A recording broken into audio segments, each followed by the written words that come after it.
The First Punic War, a monumental clash that would reshape the ancient world, began in 264 BC, born from the simmering ambitions of two burgeoning Mediterranean superpowers, Rome and Carthage.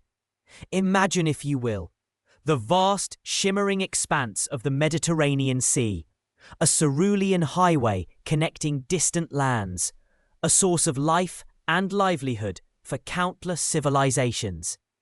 For centuries, its waters had carried Phoenician traders, Greek colonists, and Egyptian merchants, weaving a tapestry of cultures and economies across its shores.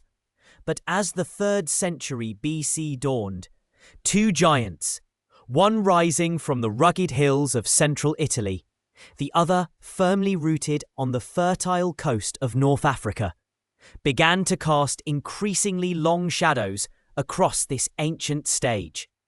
Rome, a republic forged in the crucible of ceaseless warfare, had by this time consolidated its control over the Italian peninsula. Its legions, disciplined and relentless, had subdued the Samnites, the Etruscans, and the Greek city-states of Magna Graecia. The city itself, still a patchwork of brick and timber, hummed with the energy of a people driven by a fierce sense of civic duty and an insatiable appetite for expansion.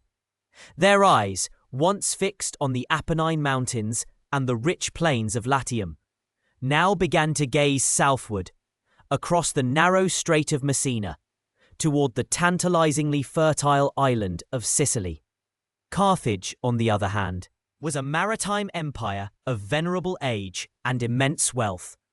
Founded by Phoenician colonists centuries earlier, its magnificent harbour, described by ancient writers as a marvel of engineering, teemed with merchant ships and powerful warships. Its dominion stretched across North Africa, parts of Spain, and several Mediterranean islands, including the western half of Sicily. The Carthaginians, a people renowned for their seafaring prowess and mercantile acumen, were masters of trade, their coffers overflowing with the riches of distant lands. Their government, an oligarchy dominated by wealthy aristocratic families, prioritized commerce and naval supremacy above all else. They were, in essence, the undisputed lords of the Western Mediterranean waves.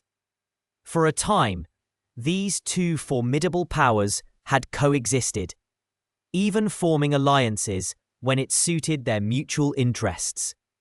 Treaties, dating back to the 6th century BC, had delineated their spheres of influence, primarily focusing on trade rights and naval access.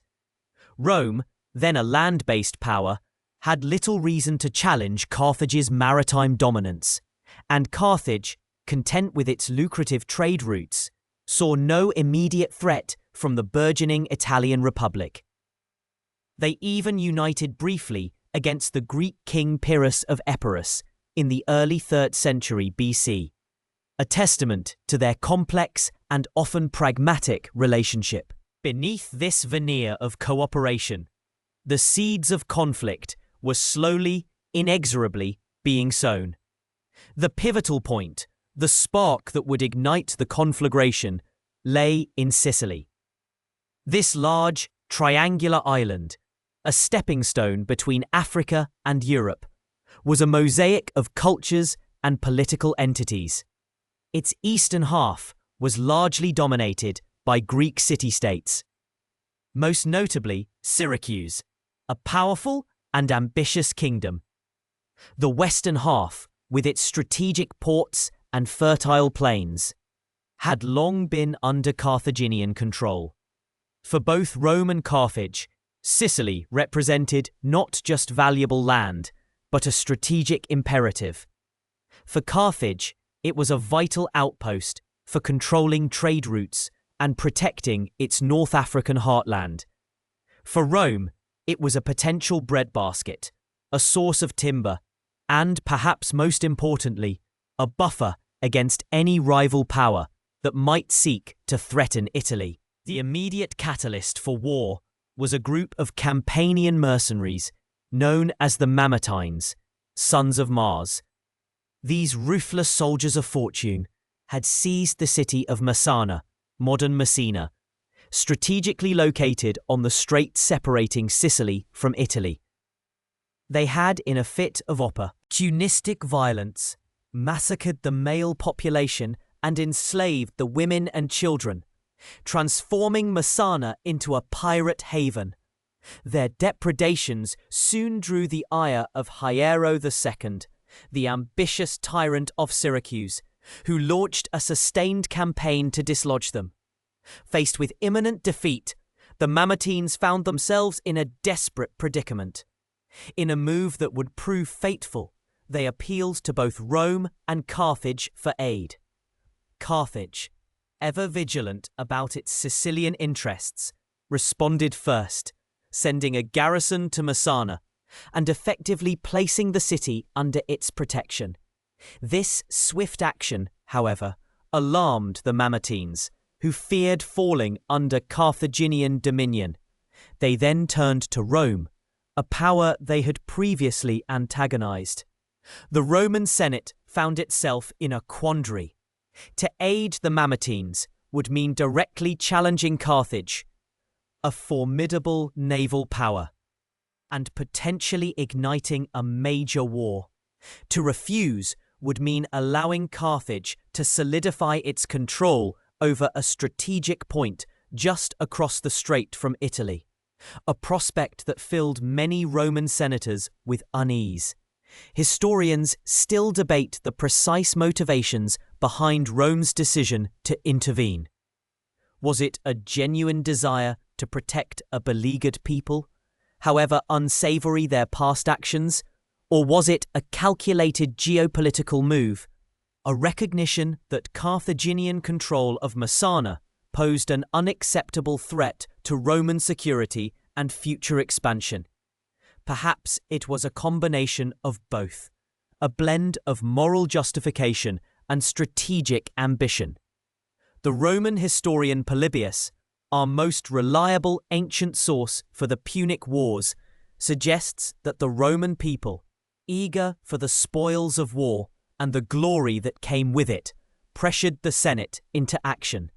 He writes that the Romans thought it necessary to take Messana under their protection and to prevent the Carthaginians from making themselves masters of it, and so being able to block up the strait and to hinder their passage into Sicily.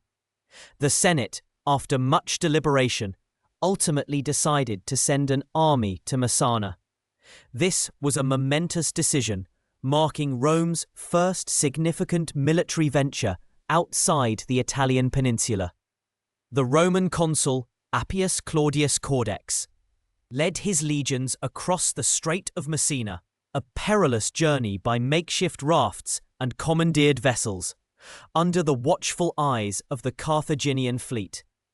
The Carthaginian commander in Messana, Hanno, not to be confused with other Carthaginians of the same name, was reportedly caught off guard by the Roman audacity.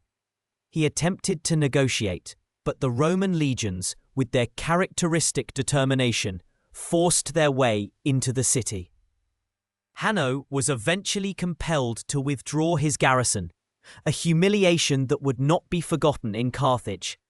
This Roman intervention immediately shattered the fragile peace that had existed between the two powers. Carthage, outraged by what it perceived as a blatant violation of its sphere of influence, formed an alliance with Hiero II of Syracuse, who, despite his previous campaigns against the Mamertines, now saw Rome as the greater threat. Together, they laid siege to Messana, intending to drive the Romans out of Sicily. This act, the Siege of Messana, is widely considered the formal beginning of the First Punic War. The ensuing conflict would be unlike any Rome had ever fought. For centuries, Roman warfare had been primarily land-based, fought by legions on solid ground. Carthage, however, was a naval power par excellence. its fleet of quinqueremes and triremes dominating the seas. Rome, with its limited naval experience, faced a daunting challenge. They understood that to project power across the sea and to effectively supply their army in Sicily, they would need a navy, and a powerful one at that. This realization would lead to one of the most remarkable feats of ancient engineering and military adaptation. The initial stages of the war in Sicily were characterized by land engagement. Hence, the Roman legions, with their superior infantry tactics and discipline, quickly proved their mettle. They broke the siege of Messana and then, in a bold move, marched on Syracuse. Hiero II, witnessing the overwhelming strength of the Roman forces and perhaps sensing the futility of continued resistance, made a pragmatic decision. He abandoned his alliance with Carthage and sued for peace with Rome, becoming a valuable Roman ally for the remainder of the war. This defection was a significant blow to Carthaginian efforts, depriving them of a powerful local ally and a crucial source of supplies. With Syracuse neutralized, the war became a direct confrontation between Rome and Carthage for control of Sicily. The Romans continued their advance, capturing numerous Carthaginian strongholds on the island. Yet, despite their successes on land, the Carthaginian navy remained a formidable obstacle.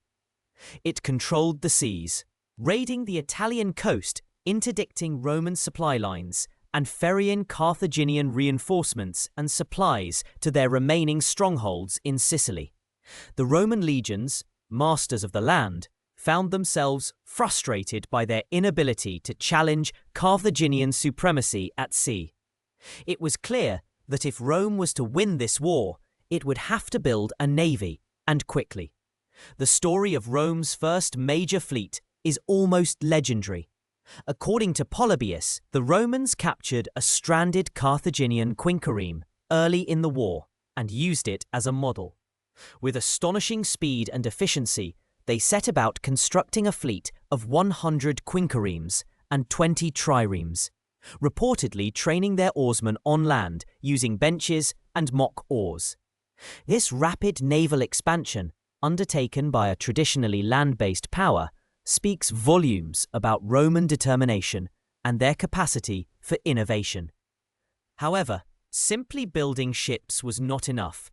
The Romans lacked naval experience and tactics. Carthaginian sailors were seasoned veterans, accustomed to intricate maneuvers and ramming tactics. To overcome this disadvantage, the Romans developed a revolutionary device, the corvus, or raven. This was a heavy boarding bridge, hinged to the mast, with a large spike on its underside. When a Roman ship approached an enemy vessel, the corvus would be lowered, its spike impaling the deck of the enemy ship, effectively locking the two vessels together. This transformed a naval battle into a land battle, allowing the Roman legions to board and overwhelm the Carthaginian crews with their superior infantry. The corvus proved devastatingly effective in the early naval engagements. The Battle of Mylae in 260 BC was the first major Roman naval victory. The Carthaginian fleet, confident in its superior seamanship, was taken completely by surprise by the Roman innovation. The corvus turned the tide, allowing the Romans to capture or sink numerous Carthaginian ships. The Roman commander, Gaius Duilius, was awarded a triumphal procession and a columna rostrata, a victory column adorned with the prows of captured enemy ships, was erected in the Roman Forum to commemorate this historic achievement. This victory not only boosted Roman morale, but also demonstrated that Carthage's naval dominance was not unassailable. Despite this early success, the corvus was not without its drawbacks. Its heavy weight made ships unstable, particularly in rough seas, and several Roman fleets would later be lost in storms, partly due to the unwieldiness of the device. Nevertheless, for the initial phase of the war, it provided Rome with a crucial tactical advantage, allowing them to contend with the Carthaginian navy on their own terms. The war continued to rage across Sicily and the surrounding seas. The Romans, now with a burgeoning navy, were able to transport their legions more effectively and challenge Carthaginian control of the coastal cities. Agrigentum, a major Carthaginian stronghold, fell to the Romans after a long and brutal siege in 262 BC. A sign. It's a fantastic victory that further solidified Roman control over much of the island. Yet, the Carthaginians, with their vast resources and strong naval bases, were far from defeated. They continued to hold key port cities like Lilybaeum and Drepana in western Sicily, which served as vital links to their North African heartland. The conflict was becoming a war of attrition, costly in both lives and resources for both sides. The Roman Republic, though resilient, was stretched thin, its treasury depleted by the immense cost of building and maintaining a fleet and an army overseas. Carthage, too, felt the strain, its trade routes disrupted and its manpower stretched across a vast empire. The sheer scale of the conflict, involving hundreds of thousands of soldiers and sailors and thousands of ships, was unprecedented in the ancient world. The Carthaginian general Hamilcar Barca, a brilliant and resourceful commander, emerged as a formidable opponent for the Romans. He established a strong base at Mount Eryx and conducted a series of successful guerrilla campaigns against the Roman forces in Sicily, tying up significant numbers of legions and frustrating Roman efforts to achieve a decisive victory. His tactics, which involved swift raids and ambushes, kept the Romans constantly on edge and prevented them from fully consolidating their gains. Hamilcar's tenacity and strategic brilliance would foreshadow the even greater challenges his son Hannibal would later pose to Rome. The war dragged on for over 2 decades, a testament to the immense power and determination of both belligerents. It was a brutal struggle, marked by epic naval battles, protracted sieges, and countless skirmishes.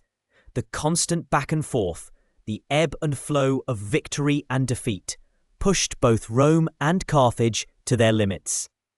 The Mediterranean, once a highway of commerce, became a battleground, its waters stained with the blood of countless sailors and soldiers. The economic and human cost was staggering, profoundly impacting the societies of both empires. One of the lesser-known aspects of this period is the sheer environmental impact of the war. The construction of hundreds of warships required vast quantities of timber. Forests across Italy and North Africa were undoubtedly decimated to fuel the insatiable demand for shipbuilding materials, altering landscapes and ecosystems that had stood for centuries. Imagine the constant sound of axes felling trees, the sawmills grinding, the shipyards bustling with thousands of labourers, all working to build the instruments of war. The First Punic War was not just a conflict over territory, it was a struggle for dominance. A battle to determine which power would ultimately control the Western Mediterranean. The stakes were incredibly high, for the victor would emerge as the preeminent power of the age, while the loser would face a significant decline in its influence and power. The world watched, perhaps with a mix of awe and trepidation, as these two titans grappled, their destinies intertwined by the fate of a single island. If you're enjoying this, make sure to subscribe and leave in the comments the time and place you're listening from. The scent of salt and the distant cry of gulls would have been a familiar, if unsettling, symphony to the Roman legionaries, now staring out at the vast, shimmering expanse of the Mediterranean. For generations, their might had been forged on solid ground. The disciplined march of the Manipular Legion, the formidable charge of the phalanx-like formation. Their victories were carved into the very earth of Italy, their triumphs measured in conquered cities and subjugated tribes. But across the narrow Strait of Messina, a new kind of enemy beckoned, one whose power was not rooted in fertile plains or mountain strongholds, but in the boundless, restless sea.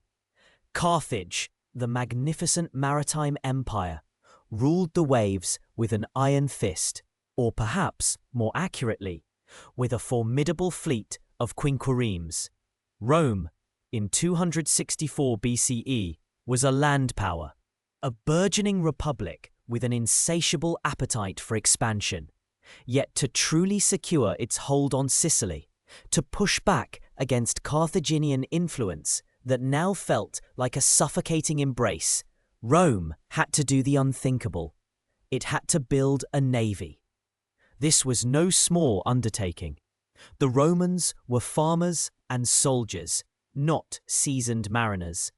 Their ships, when they had them, were mostly small, coastal vessels, designed for transport rather than combat.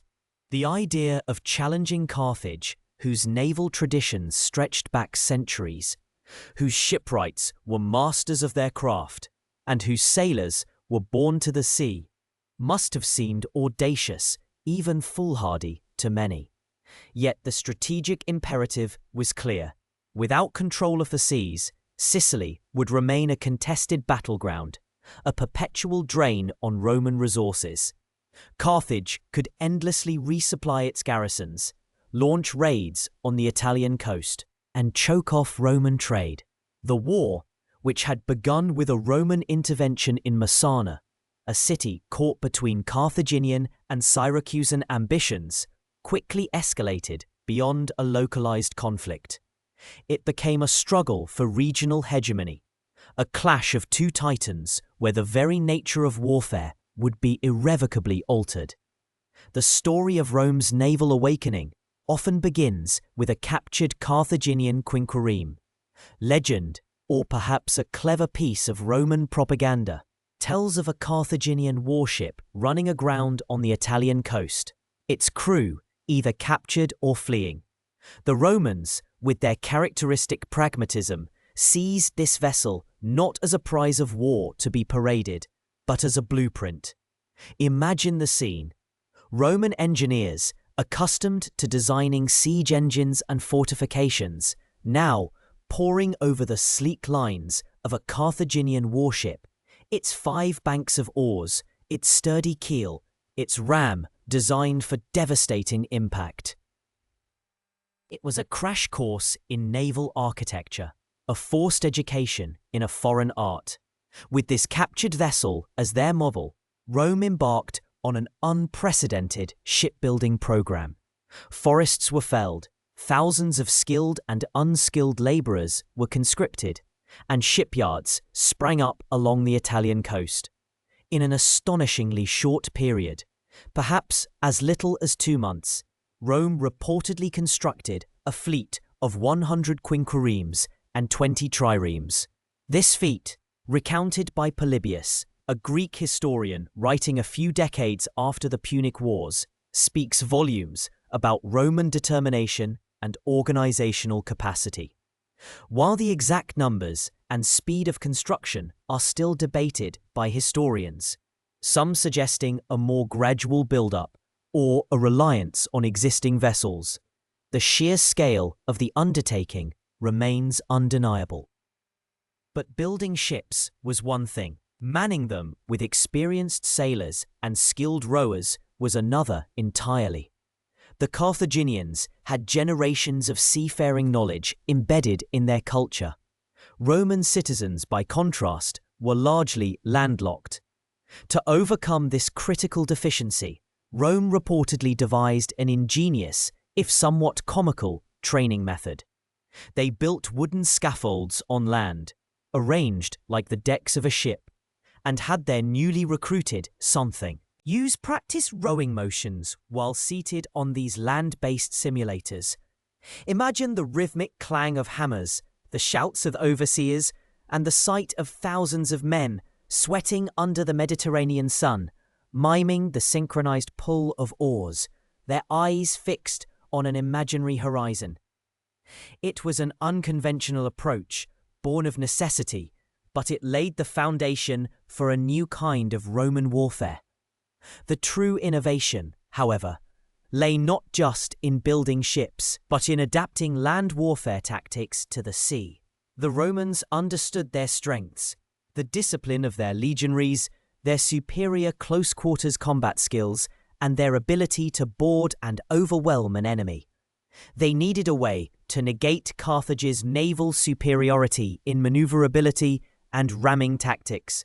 Their answer was the corvus, or crow. The corvus was a heavy gangplank, perhaps 36 feet long and 4 feet wide, with a sharp, heavy spike on its underside. Mounted on a pivot at the bow of the Roman warship, it could be swung around and dropped onto an enemy vessel. When the spike, resembling a crow's beak, plunged into the enemy deck, it would firmly grapple the two ships together. This transformed a naval engagement into a land battle. Roman legionaries, now on a stable platform, could swarm across the corvus onto the Carthaginian ship, engaging in hand-to-hand combat. Their superior armor and training giving them a decisive advantage. The first major naval engagement of the First Punic War, and the first true test of the Roman navy, came in 260 BCE at the Battle of Mylae. The Carthaginian admiral Hannibal Gisco, not to be confused with the more famous Hannibal Barca, confident in his fleet's prowess, approached the Roman ships with a sense of disdain. He expected to easily outmaneuver and ram the clunky Roman vessels, sinking them one by one. But as his ships drew near, the Romans unleashed their secret weapon. As the Carthaginian ships closed in, the corvus dropped. The shock and confusion among the Carthaginian crews must have been immense. Their sleek, fast warships were suddenly locked in a deadly embrace with the Roman vessels, their maneuverability rendered useless. Roman legionaries, shouting their war cries, poured across the gangplanks, turning the decks of the Carthaginian ships into bloody arenas. The battle was a resounding Roman victory. Polybius records that the Carthaginians lost 50 ships, while the Romans suffered minimal losses. The Battle of Mylae was a watershed moment, proving that Rome, the land power, could indeed challenge and defeat Carthage on its own maritime turf. A naval triumph was even celebrated in Rome, with a column adorned with the prows of captured Carthaginian ships. A columna rostrata, a testament to this unexpected victory. The success of the corvus was undeniable, but it came with a significant drawback. The heavy gangplank, positioned high on the bow, made the Roman ships top-heavy and less stable, especially in rough seas. This vulnerability would be brutally exposed in later engagements. Despite the victory at Mylae, the war was far from over. Carthage was a resilient foe, and its naval resources were vast. The conflict stretched on for years, a grueling test of endurance and innovation. Both sides suffered immense losses, both in ships and in men.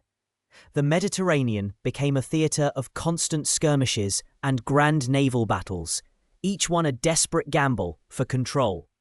One of the most devastating blows to Rome's burgeoning navy came in 255 BCE.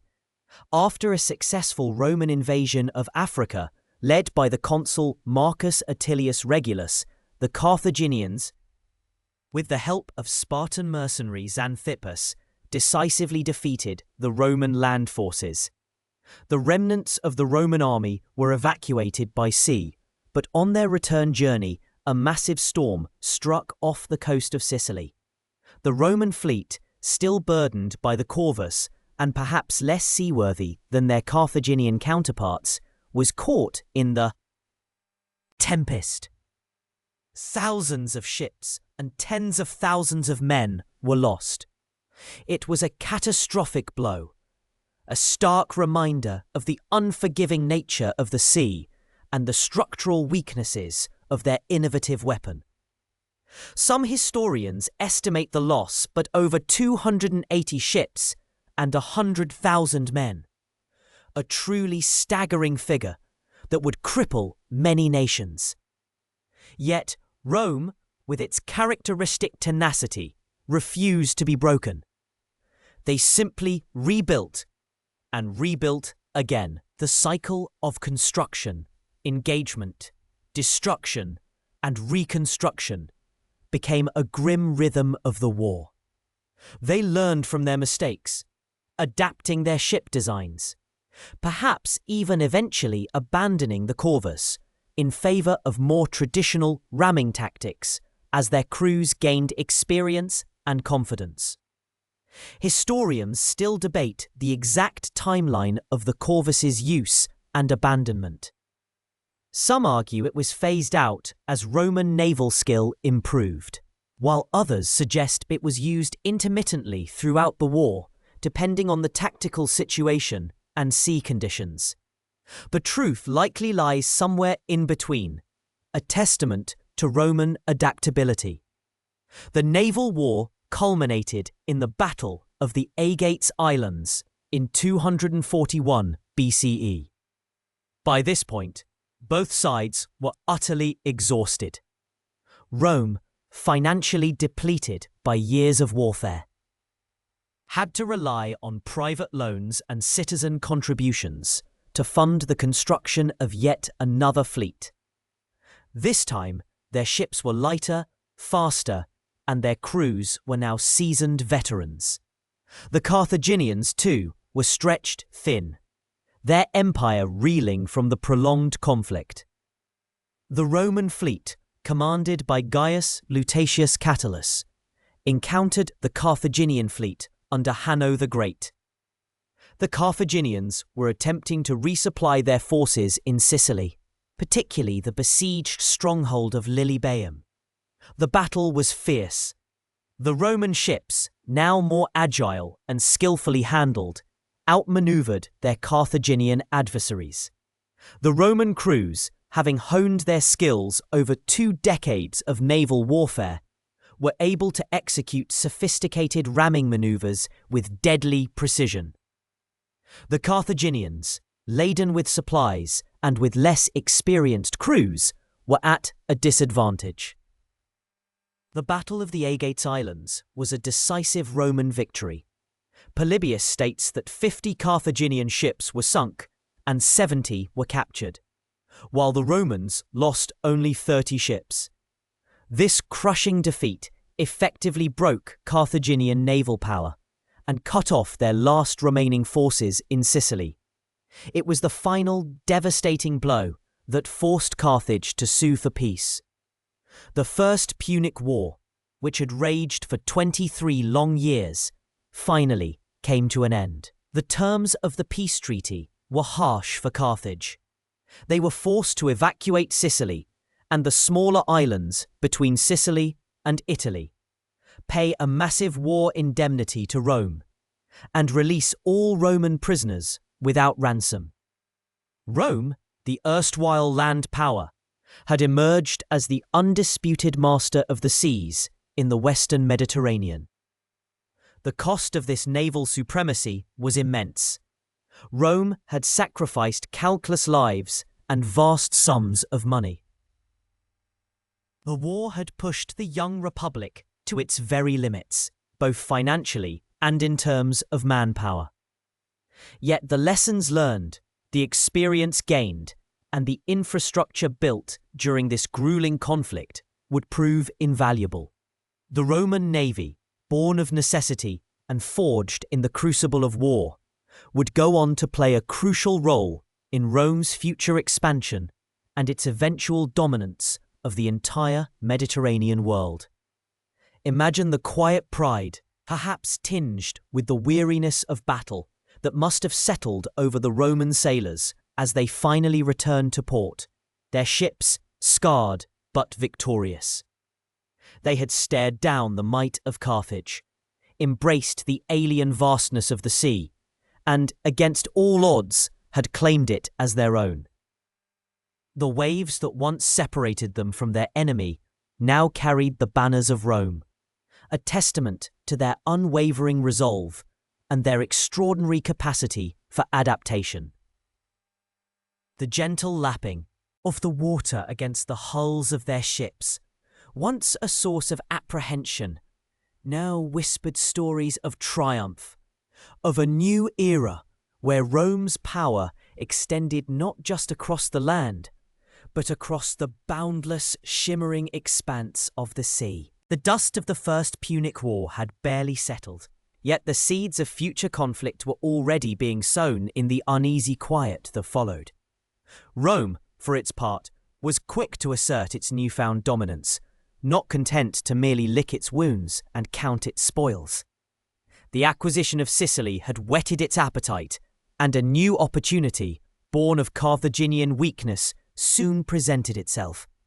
Across the Tyrrhenian Sea, the islands of Sardinia and Corsica, rugged and wild, had long been under Carthaginian influence, if not always firm control.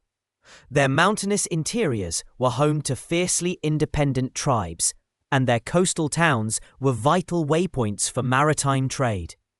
But Carthage, reeling from its defeat and the crushing indemnity imposed by Rome, found itself in a precarious position.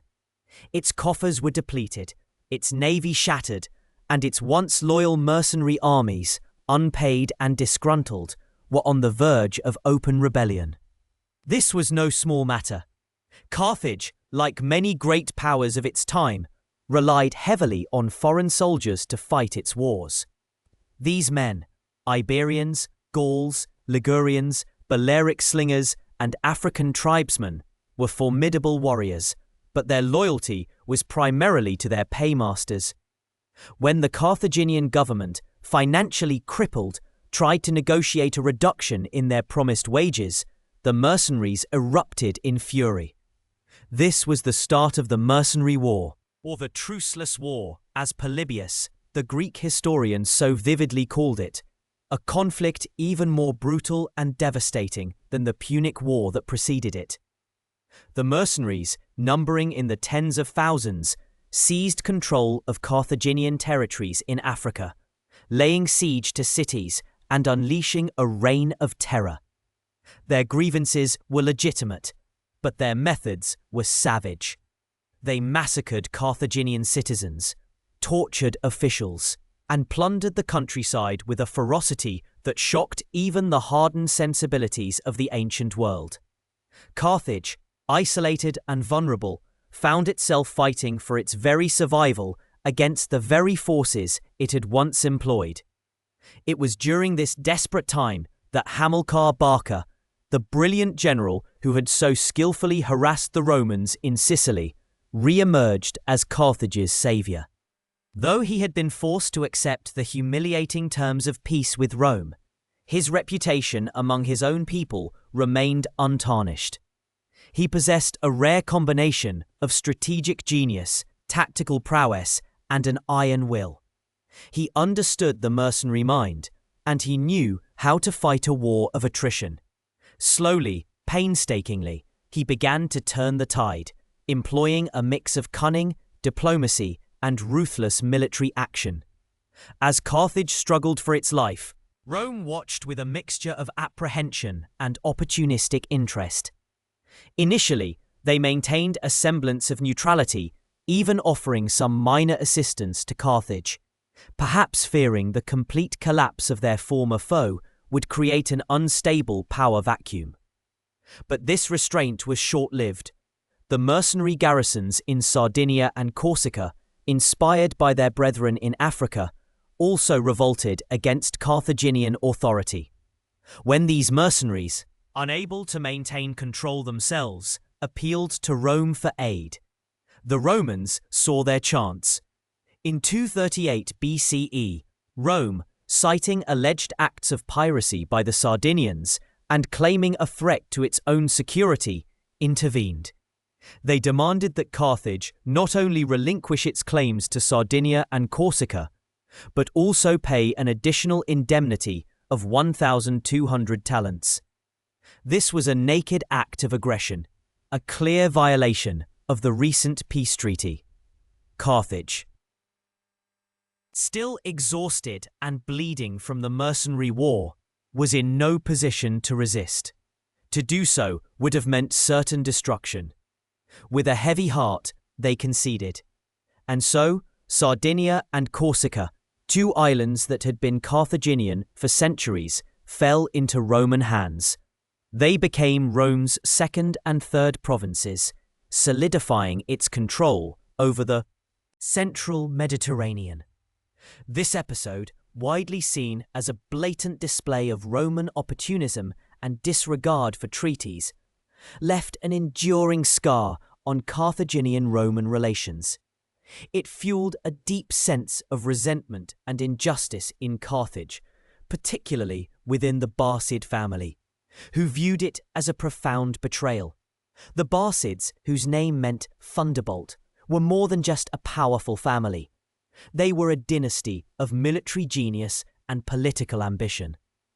Hamilcar Barca, having saved Carthage from the brink of annihilation, now wielded immense influence. He understood that Carthage could not openly challenge Rome in its weakened state. He needed a new strategy, a new source of wealth and power, to rebuild his city's strength and prepare for the inevitable rematch. His gaze turned westward, towards the Iberian Peninsula. Iberia, a vast land, rich in silver mines, fertile plains, and hardy warriors, offered the perfect opportunity. It was a region largely untouched by Roman power, and its resources could provide the financial and military muscle Carthage desperately needed. Hamilcar, with the support of the Carthaginian assembly, embarked on a daring venture. In 237 BCE, he sailed to Iberia, not as a conqueror in the traditional sense, but as an empire builder. For the next 8 years, Hamilcar systematically expanded Carthaginian control over much of southern and eastern Iberia. He established new cities, exploited the rich silver mines, and forged alliances with local tribes, often through marriage. He trained new armies, instilling in them a fierce loyalty to himself and to Carthage. He was building a private empire, a base of operations from which Carthage could eventually challenge Rome again. This was not merely about wealth. It was about vengeance, about restoring Carthaginian honor. Hamilcar's methods were effective, but also controversial within Carthage. Some in the Carthaginian Senate, particularly the aristocratic faction led by Hanno the Great, viewed his Iberian venture with suspicion. They preferred a more cautious, mercantile approach, focusing on trade and diplomacy rather than military expansion. They feared that Hamilcar's ambitions would inevitably lead to another ruinous war with Rome. This internal political struggle, a recurring theme in Carthaginian history, highlights a fundamental difference in their approach to power compared to the more unified Roman Senate. While Rome often presented a united front, Carthage was frequently plagued by factionalism, a weakness that would ultimately prove costly. Hamilcar's charismatic leadership and military successes, however, largely overshadowed these internal doubts. He was a figure of immense personal magnetism, capable of inspiring fierce devotion in his soldiers.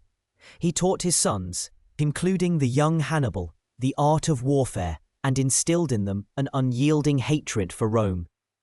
It is said that Hamilcar made his 9-year-old son, Hannibal, swear an oath of eternal enmity towards Rome at the altar of Baal Shamin before departing for Iberia. Whether this dramatic scene truly happened as described by later historians, it certainly captures the spirit of the Barcid family's mission. In 229 BCE, Hamilcar Barca met his end, drowning in a river during a battle against a local Iberian tribe. His death was a blow to Carthage, but his legacy was secure. He had laid the groundwork for a revitalized Carthaginian power. His son-in-law, Hasdrubal the Fair, succeeded him.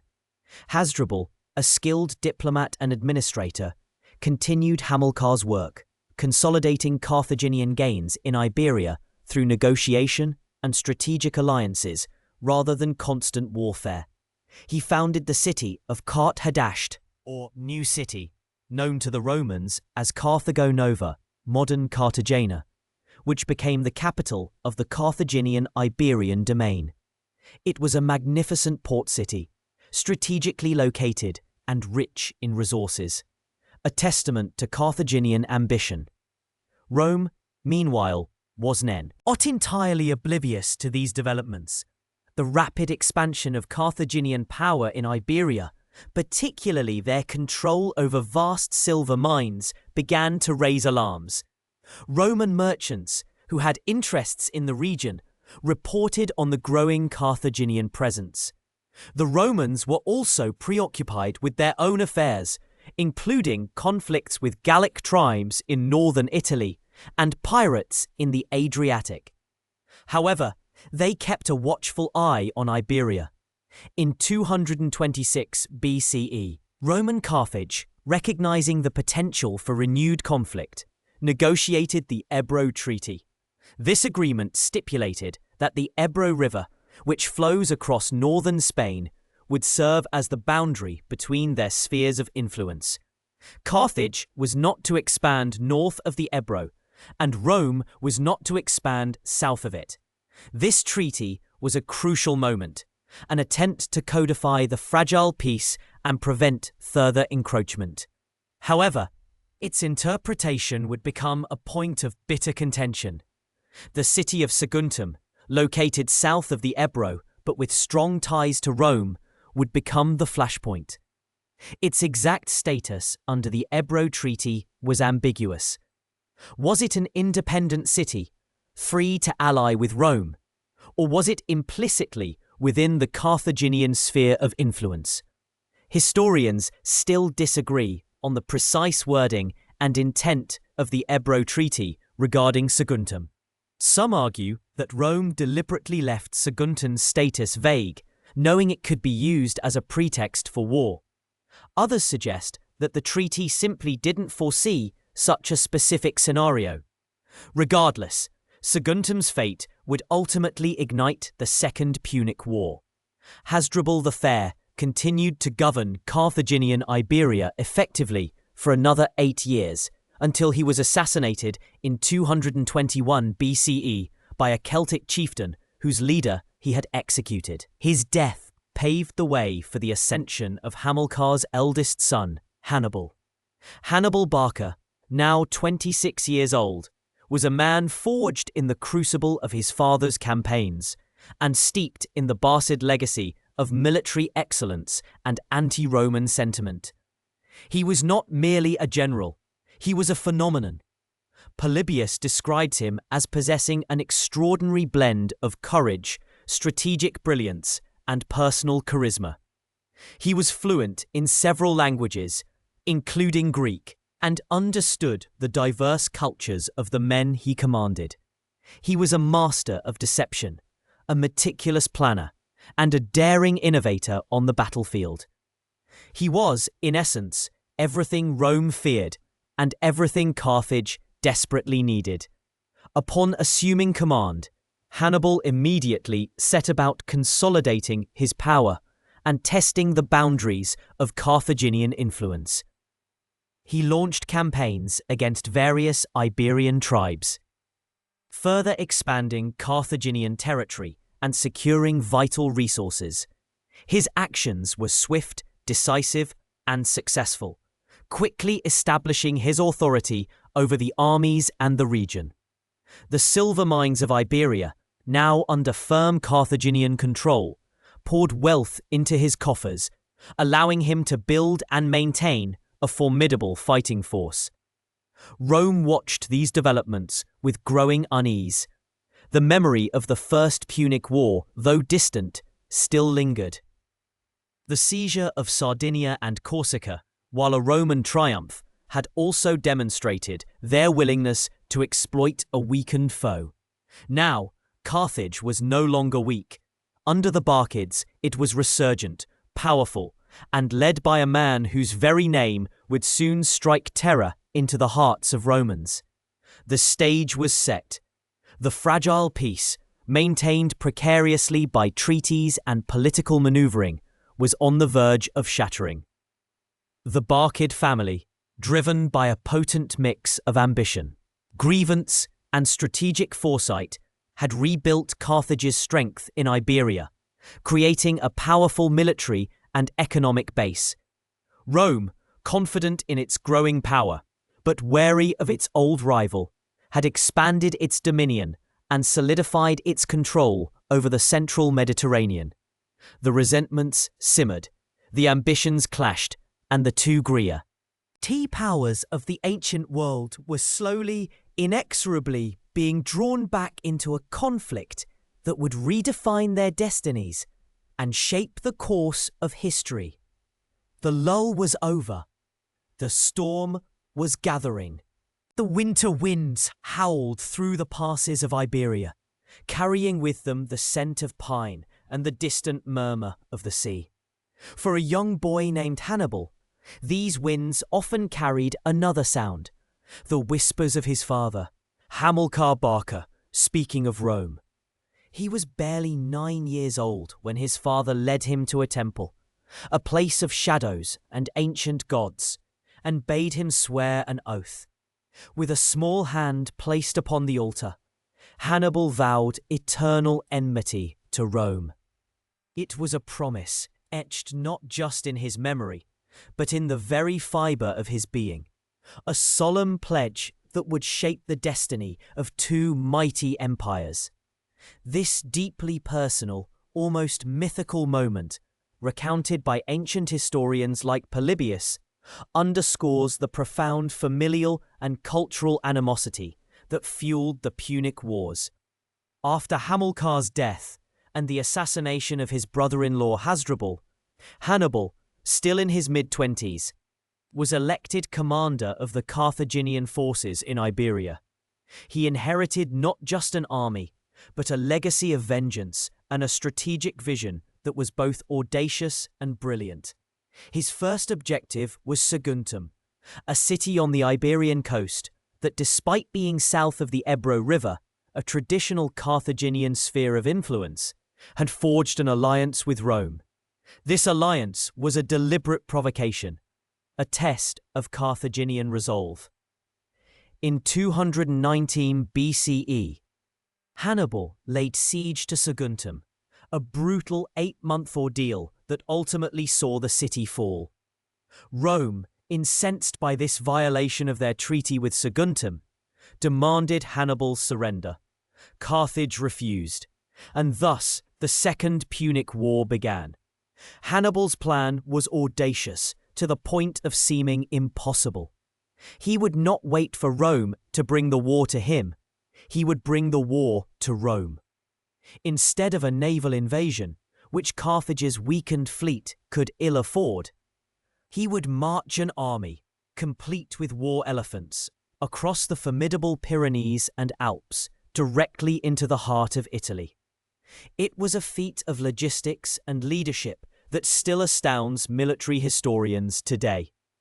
The journey began in the spring of 218 BCE, an immense undertaking involving tens of thousands of soldiers, thousands of horses, and a contingent of African war elephants, creatures as alien to the European landscape as they were terrifying to Roman sensibilities. The march across the Pyrenees was arduous, marked by skirmishes with local tribes and the sheer difficulty of moving such a large force through mountainous terrain. Yet Hannibal's charisma and strategic brilliance shone through.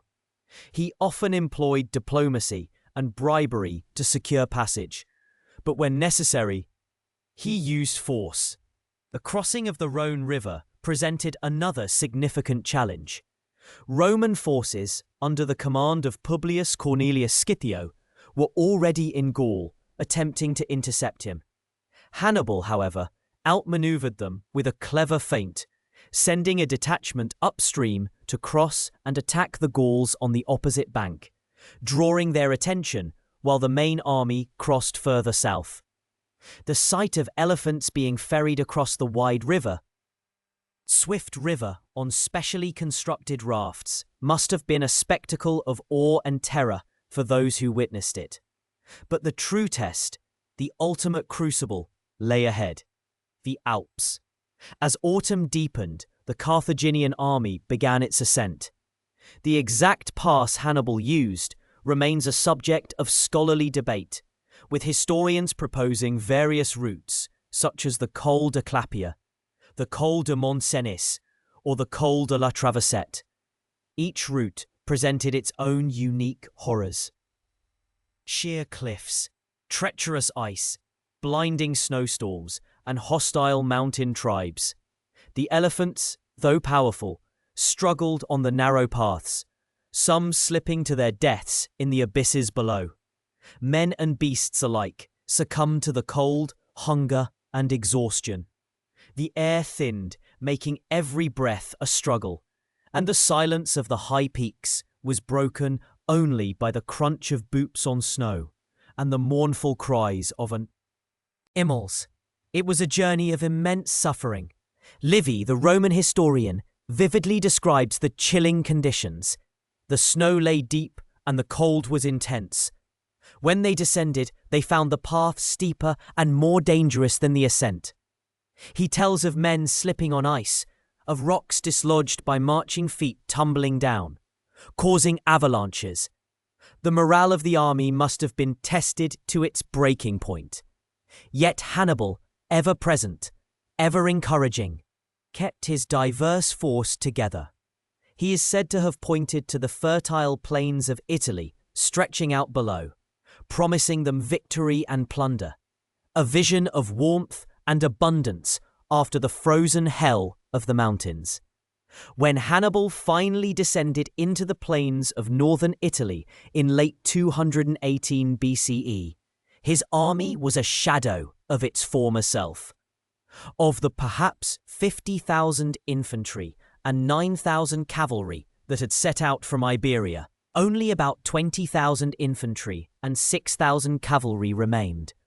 Most of his elephants had perished.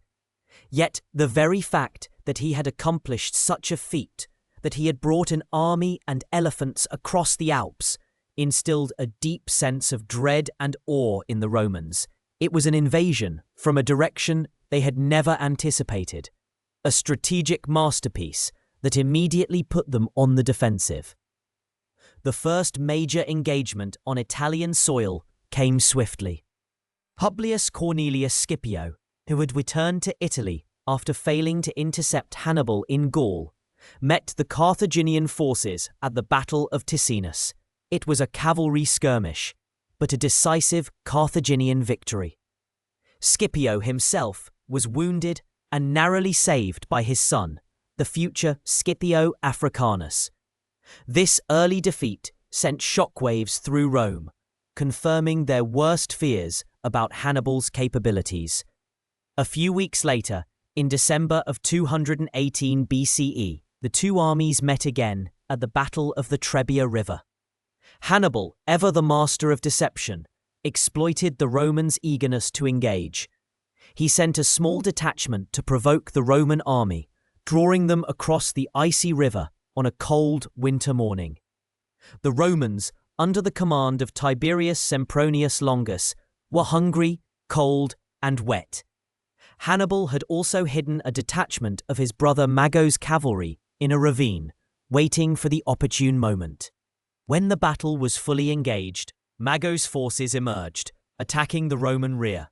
The Carthaginian cavalry, superior in number and skill, overwhelmed the Roman flanks, while the main Carthaginian infantry, fresh and well-fed, engaged the exhausted Roman legions.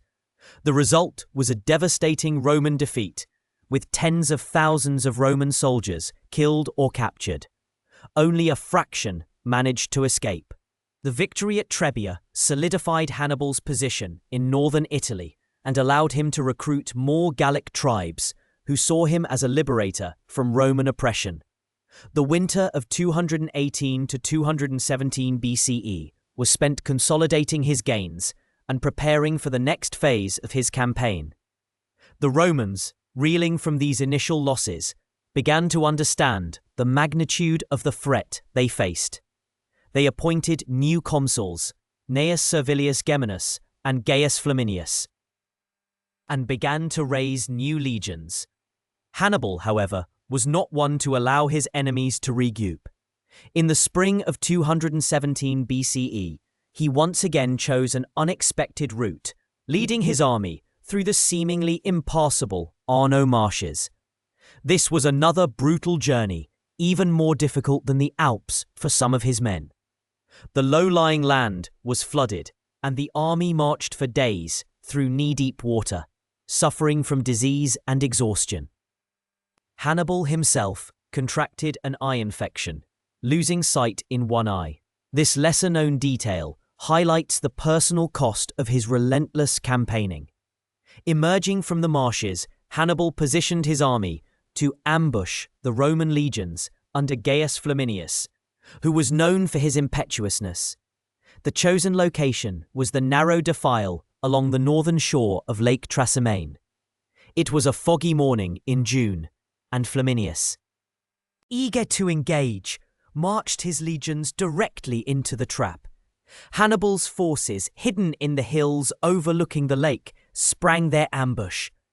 The Romans were caught completely by surprise, unable to form battle lines in the confined space. The Carthaginian cavalry sealed off both ends of the defile, preventing escape. The battle was a massacre, with the Romans pressed against the lake, many drowning in their desperate attempts to flee. Flaminius himself was killed, and nearly the entire Roman army, numbering around 30,000 men, was annihilated. The Battle of Lake Trasimene was another catastrophic defeat for Rome, one of the worst in its history up to that point. The news reached Rome, causing widespread panic and despair. The city was in mourning, its streets filled with the wailing of women and the grim faces of men. The Senate, in an unprecedented move, appointed Quintus Fabius Maximus as dictator. Fabius, a cautious and experienced general, adopted a new strategy that would earn him the epithet cunctator, or the delayer. Fabius's strategy was simple, yet revolutionary. Avoid direct engagement with Hannibal in open battle.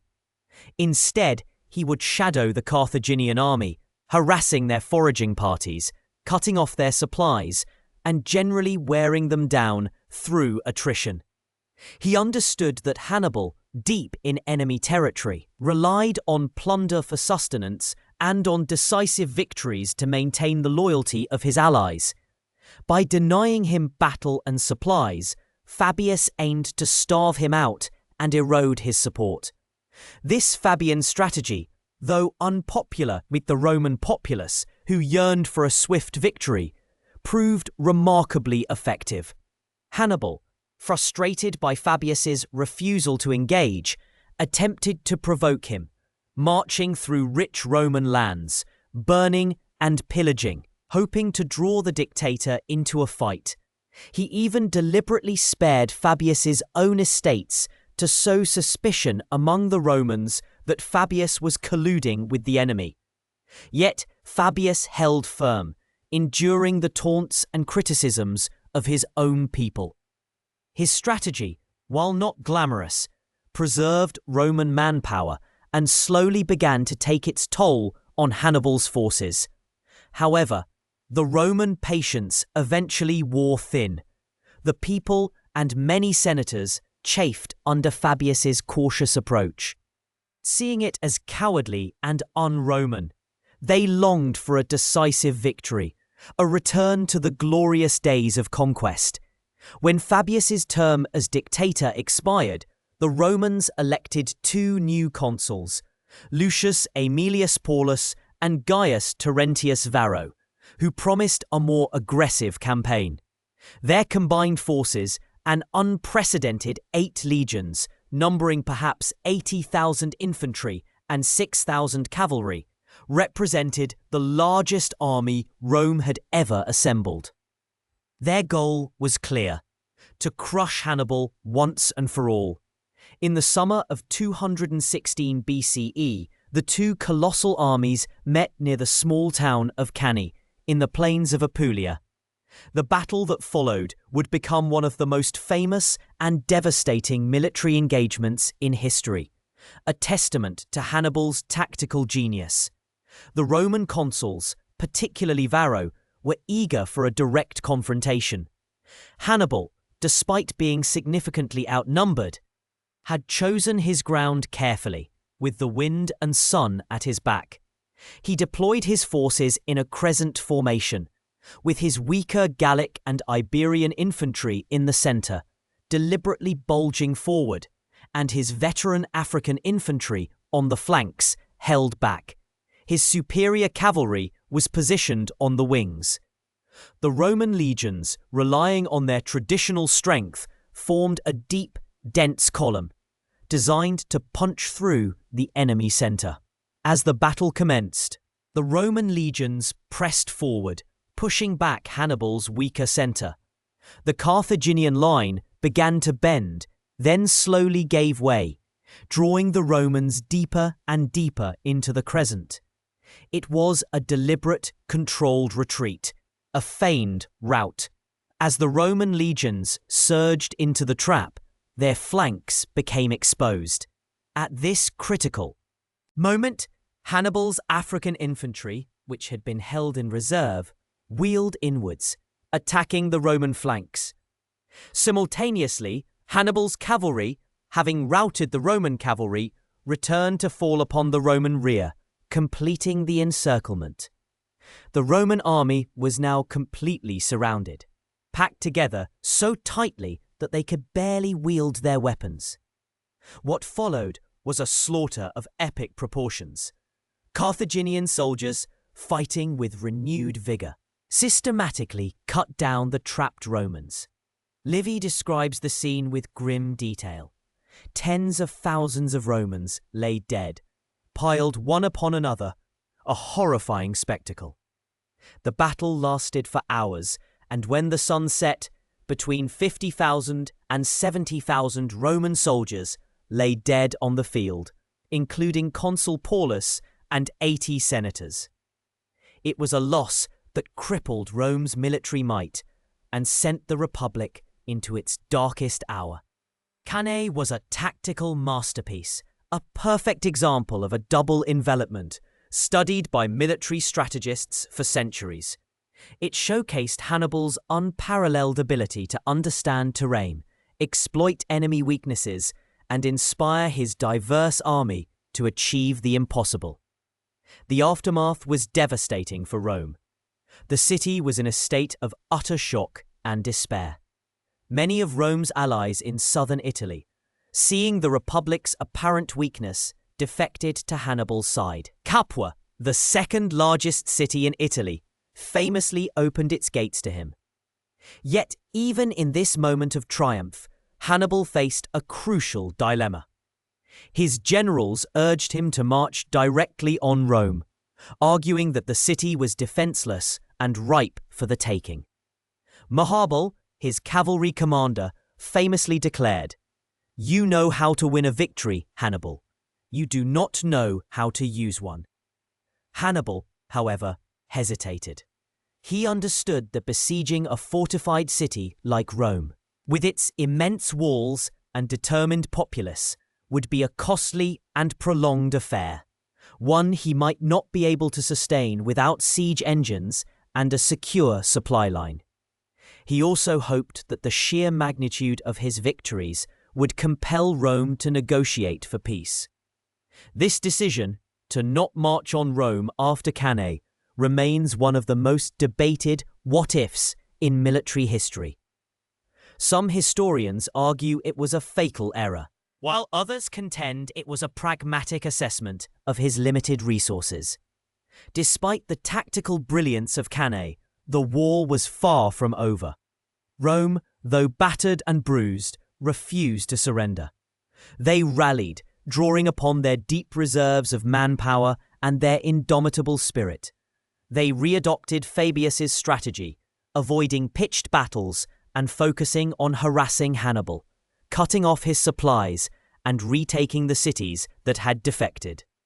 The war in Italy became a long, drawn-out struggle, a war of attrition. Hannibal, without the resources to besiege Rome, found himself in a difficult position. He was a master of battle, but less equipped for the grinding warfare of sieges and sustained occupation.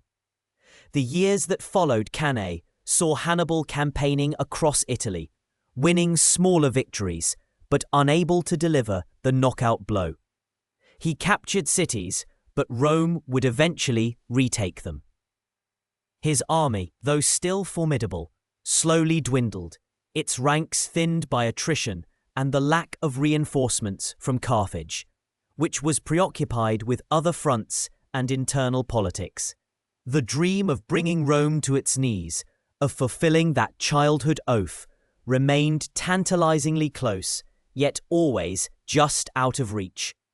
The stage was set for a long and brutal struggle, a test of endurance between a brilliant general and an unyielding republic. The chill of winter 218 BCE brought no comfort to Rome. Hannibal, a phantom in the snow-dusted Alps, had materialized in Cisalpine Gaul.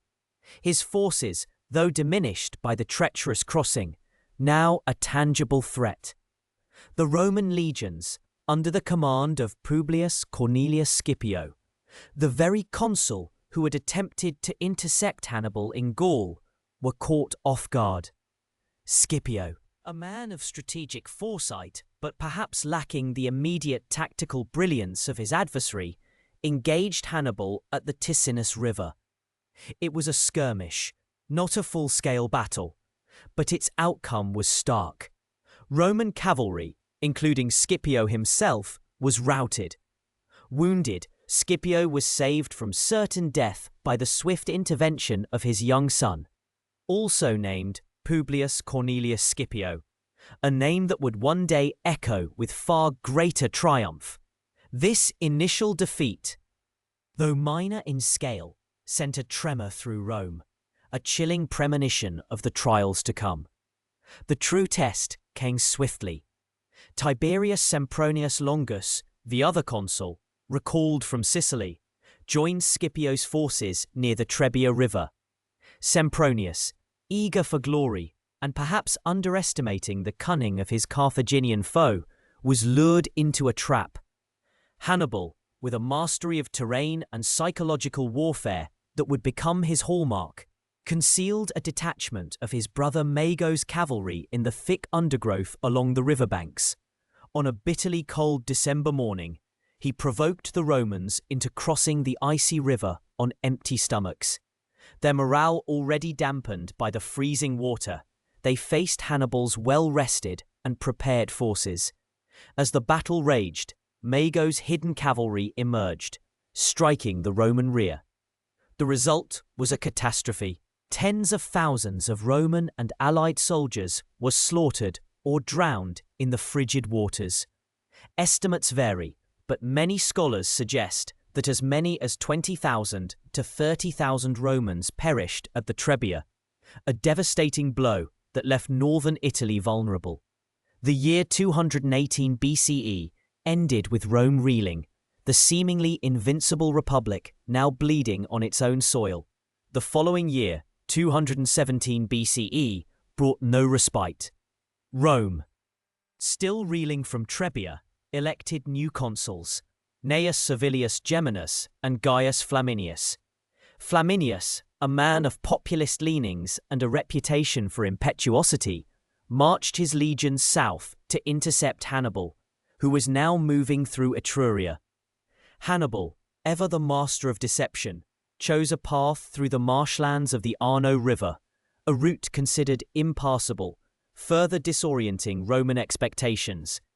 The arduous journey, though costly in terms of men and animals, allowed him to bypass Roman strongholds and emerge unexpectedly into the fertile heartland of Italy. Flaminius, eager to engage, and perhaps overconfident, pursued Hannibal relentlessly. The stage for the next tragedy was set at Lake Trasimene.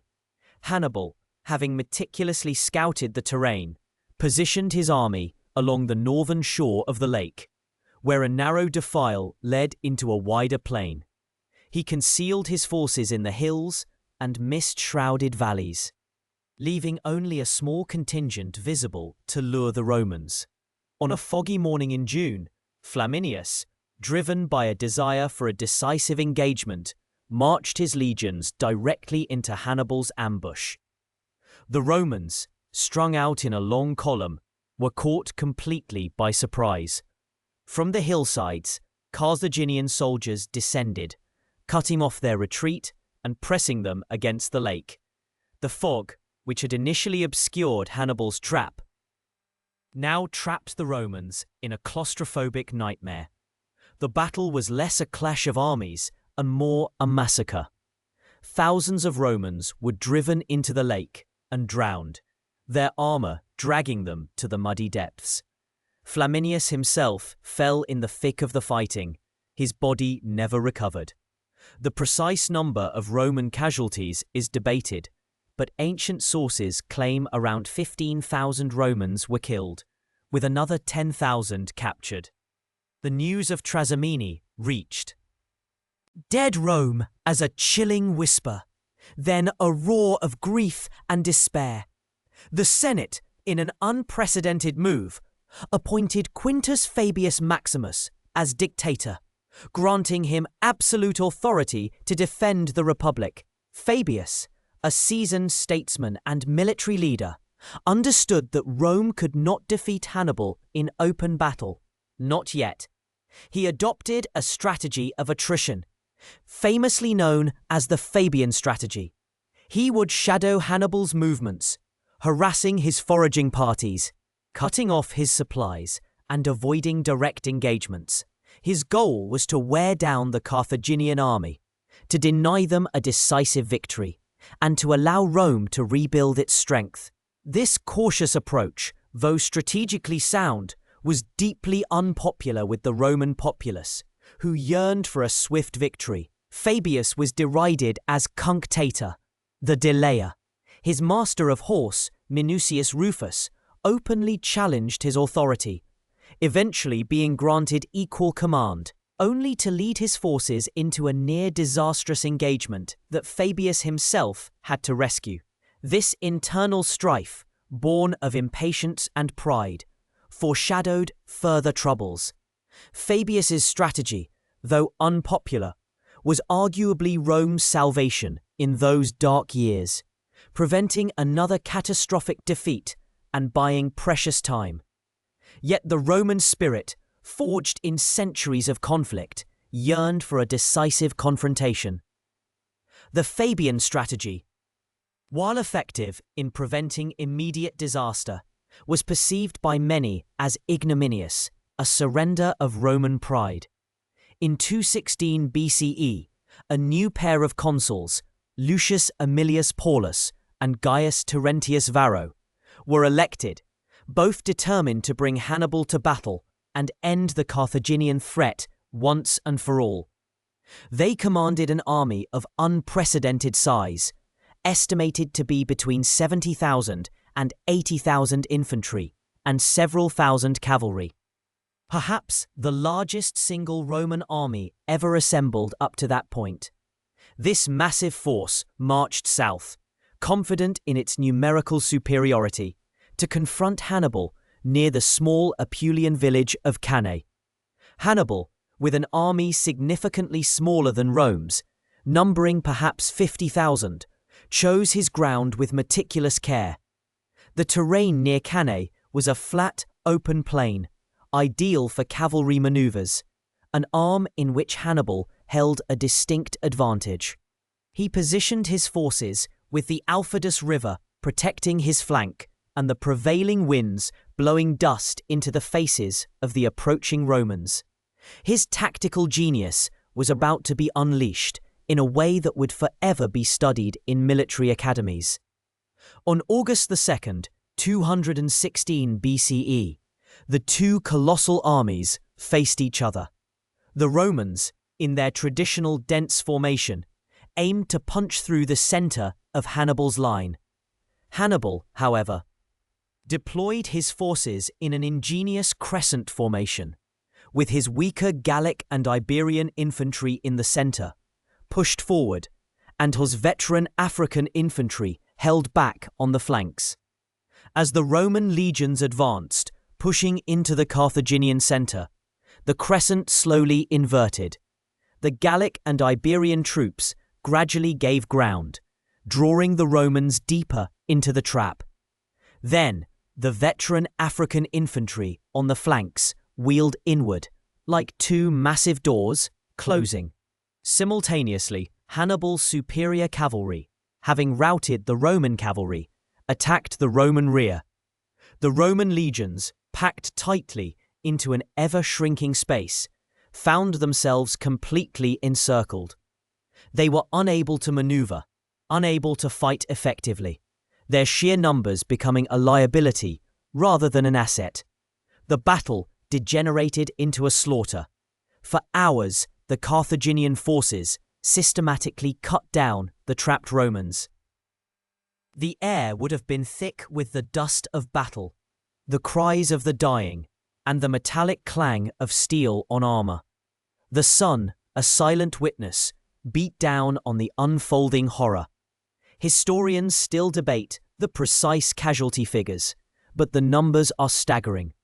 Livy, the Roman historian, claims 45,500 Roman infantry and 2,700 cavalry were killed, along with 19,000 captured. Polybius, a Greek historian, gives slightly lower but still horrific figures: 50,000 killed and 10,000 captured.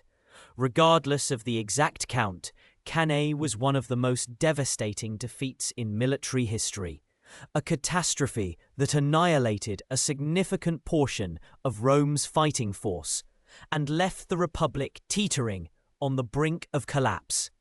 The consul Paulus was among the slain, while Varro managed to escape, carrying the bitter news back to Rome. The aftermath of Cannae was a period of profound shock and despair in Rome. The city was plunged into mourning. Every family, it seemed, had lost a son, a father, a brother. The streets were filled with wailing women, and the Senate, usually a bastion of stoicism, was gripped by panic. Hannibal, with his army camped just days' march from the Eternal City, seemed poised to deliver the final blow. Many of Rome's allies in southern Italy, seeing the Republic's apparent weakness, defected to Hannibal's side, including the powerful city of Capua. It was a moment of existential crisis, a time when the very survival of Rome hung by a thread. Yet, in this darkest hour, the Roman spirit, though battered, did not break. The Senate, under the steady leadership of men like Fabius Maximus, refused to surrender. They implemented emergency measures, calling up every able-bodied man, even slaves, to form new legions. The city's defenses were strengthened, and a grim determination settled over the populace. Hannibal, despite his overwhelming victory, did not march on Rome immediately. Historians still debate why. Some argue his army was too depleted and lacked the siege equipment necessary to breach Rome's formidable walls. Others suggest he understood that capturing the city would not necessarily end the war, as the Roman spirit of resistance was too strong. Perhaps he hoped his victories would force Rome to negotiate, to cede territory and acknowledge his supremacy. But Rome, with a stubbornness that would define its history, refused to yield. Cannae, therefore, while a tactical masterpiece for Hannibal, became a turning point in a different sense. It forced Rome to fundamentally rethink its strategy. The era of direct, large-scale engagements with Hannibal was over. The Fabian strategy, once scorned, now became the blueprint for survival. Rome would avoid pitched battles, instead focusing on containing Hannibal, cutting off his supplies, and slowly eroding his strength. They would also shift their focus to attacking Carthaginian interests elsewhere, particularly in Spain, to draw Hannibal away from Italy. This long, arduous war of attrition, fought on multiple fronts, would test Rome's resilience like never before. The memory of Cannae, of the utter devastation, would forever be etched into the Roman psyche, a stark reminder of the cost of hubris and the genius of their most formidable foe. The war, far from being over, had merely entered its most brutal and protracted phase, a testament to the indomitable will of both Hannibal and the Roman Republic. Even as the drums of war echoed across Italy, and the shadow of Hannibal loomed large over the Republic, a different kind of drama was unfolding on the sun-baked plains and rugged mountains of Hispania. For Rome, the Iberian Peninsula was not just a distant theatre of war. It was the crucible where the next generation of its leadership would be forged, and where the tide of the Punic Wars would ultimately begin to turn. While Hannibal had chosen to bring the fight to Rome's doorstep, Rome, in turn, would choose to strike at the very heart of Carthaginian power in the west. The initial Roman efforts in Hispania had been a mixed bag of tactical victories and strategic setbacks. Gnaeus and Publius Cornelius Scipio, two brothers of an illustrious Roman family, had led campaigns there for years, tying down Carthaginian forces and preventing reinforcements from reaching Hannibal in Italy. They had achieved some notable successes, securing Roman control over much of the eastern coast and even pushing inland. However, their fortunes took a devastating turn in 211 BCE. In a series of swift and brutal engagements, both brothers were killed, their armies shattered, and Roman influence in Hispania teetered on the brink of collapse. It was a disaster that mirrored, in its suddenness and severity, the early defeats suffered in Italy. The news sent a fresh wave of despair through Rome, already reeling from years of attrition and the constant threat of Hannibal. With no obvious successor and the situation in Hispania critical, the Roman Senate faced a dilemma. Who could possibly salvage such a desperate situation? Into this void stepped a young man, barely 25 years old, whose name would soon become synonymous with Roman triumph: Publius Cornelius Scipio. The son of the Publius Scipio who had fallen in Hispania. He was not yet Africanus. That honorific still lay years in the future, waiting to be earned on the sands of North Africa. At this point, he was simply Scipio, a young patrician who had already distinguished himself in earlier battles, notably at Cannae, where he had rallied a small group of survivors. The story of his appointment is itself a testament to his burgeoning charisma and the desperate times. When the assembly was called to elect a new commander for Hispania, no one initially stepped forward. The task seemed too daunting, the odds too stacked. Then Scipio, with a quiet confidence that belied his youth, offered himself. According to Livy, a Roman historian writing centuries later, Scipio's youth and the unprecedented nature of his command, he had not yet held the consulship, a traditional prerequisite for such a high military office, initially caused hesitation. Yet his eloquent speech, his family's legacy, and perhaps a sense of divine favour that seemed to surround him, swayed the people. He was elected by acclamation, a testament to the Roman belief that extraordinary circumstances sometimes called for extraordinary individuals.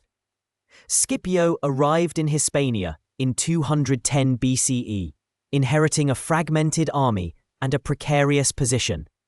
The Carthaginian forces, under the command of Hannibal's brother, Hasdrubal Barca, Mago Barca, and Hasdrubal Gisco were numerous and well-entrenched, but Scipio was no ordinary general.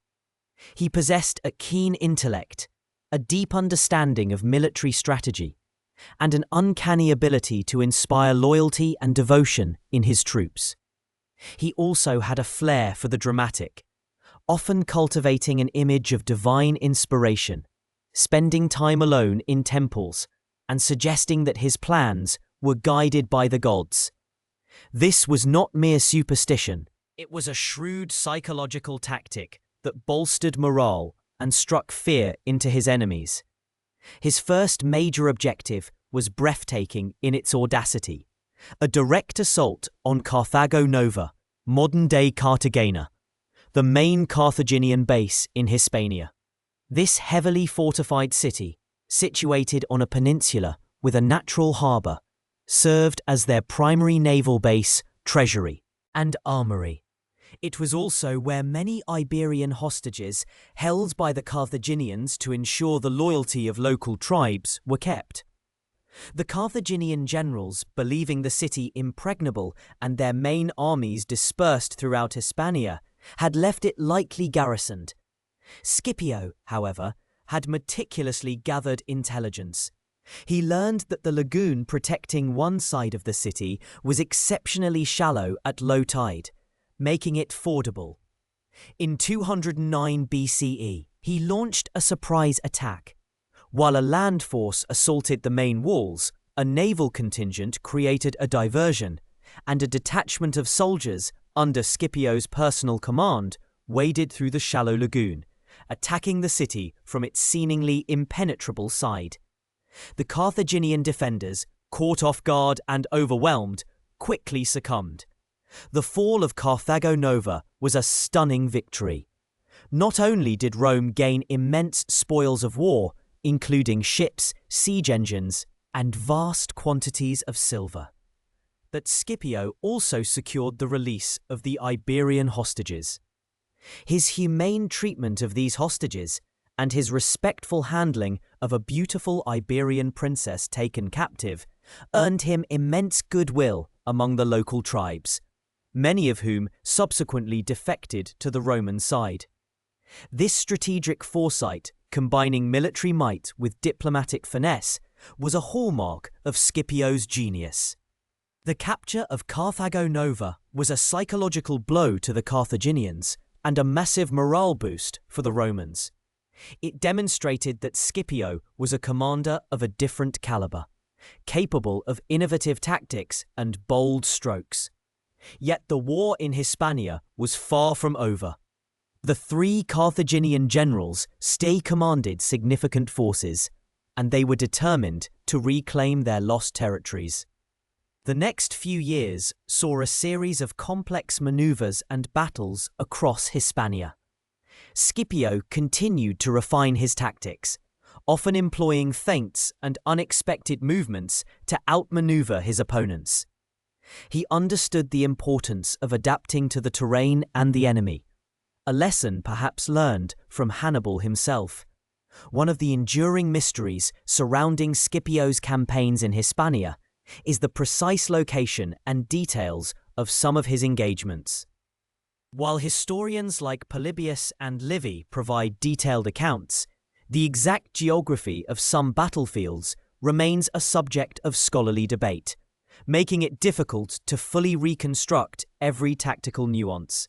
For instance, the exact site of the Battle of Baecula, a significant victory for Scipio, is still debated among archaeologists and historians, with several plausible locations proposed. In 208 BCE, Scipio confronted Hasdrubal Barca at Baecula.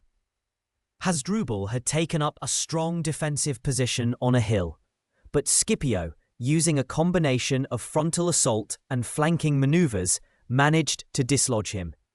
Though Hasdrubal's army suffered heavy losses, he managed to escape with a significant portion of his infantry and, crucially, his war elephants.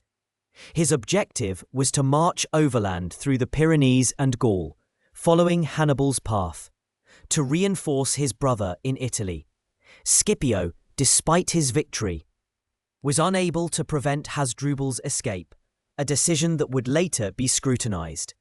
Some historians argue that Scipio prioritized consolidating Roman control in Hispania over a potentially risky pursuit through unknown territory, while others suggest he simply misjudged Hasdrubal's intentions or speed. This escape, of course, would lead to the fateful Battle of the Metaurus, a turning point in the war in Italy. The departure of Hasdrubal Barca left Mago and Hasdrubal Gisco as the primary Carthaginian commanders in Hispania. Scipio continued his relentless pressure, systematically dismantling Carthaginian power. He understood that controlling the local resources, the rich silver mines and fertile lands, was as crucial as winning battles. By securing these, he deprived the Carthaginians of their economic lifeblood and supplied Rome's war effort.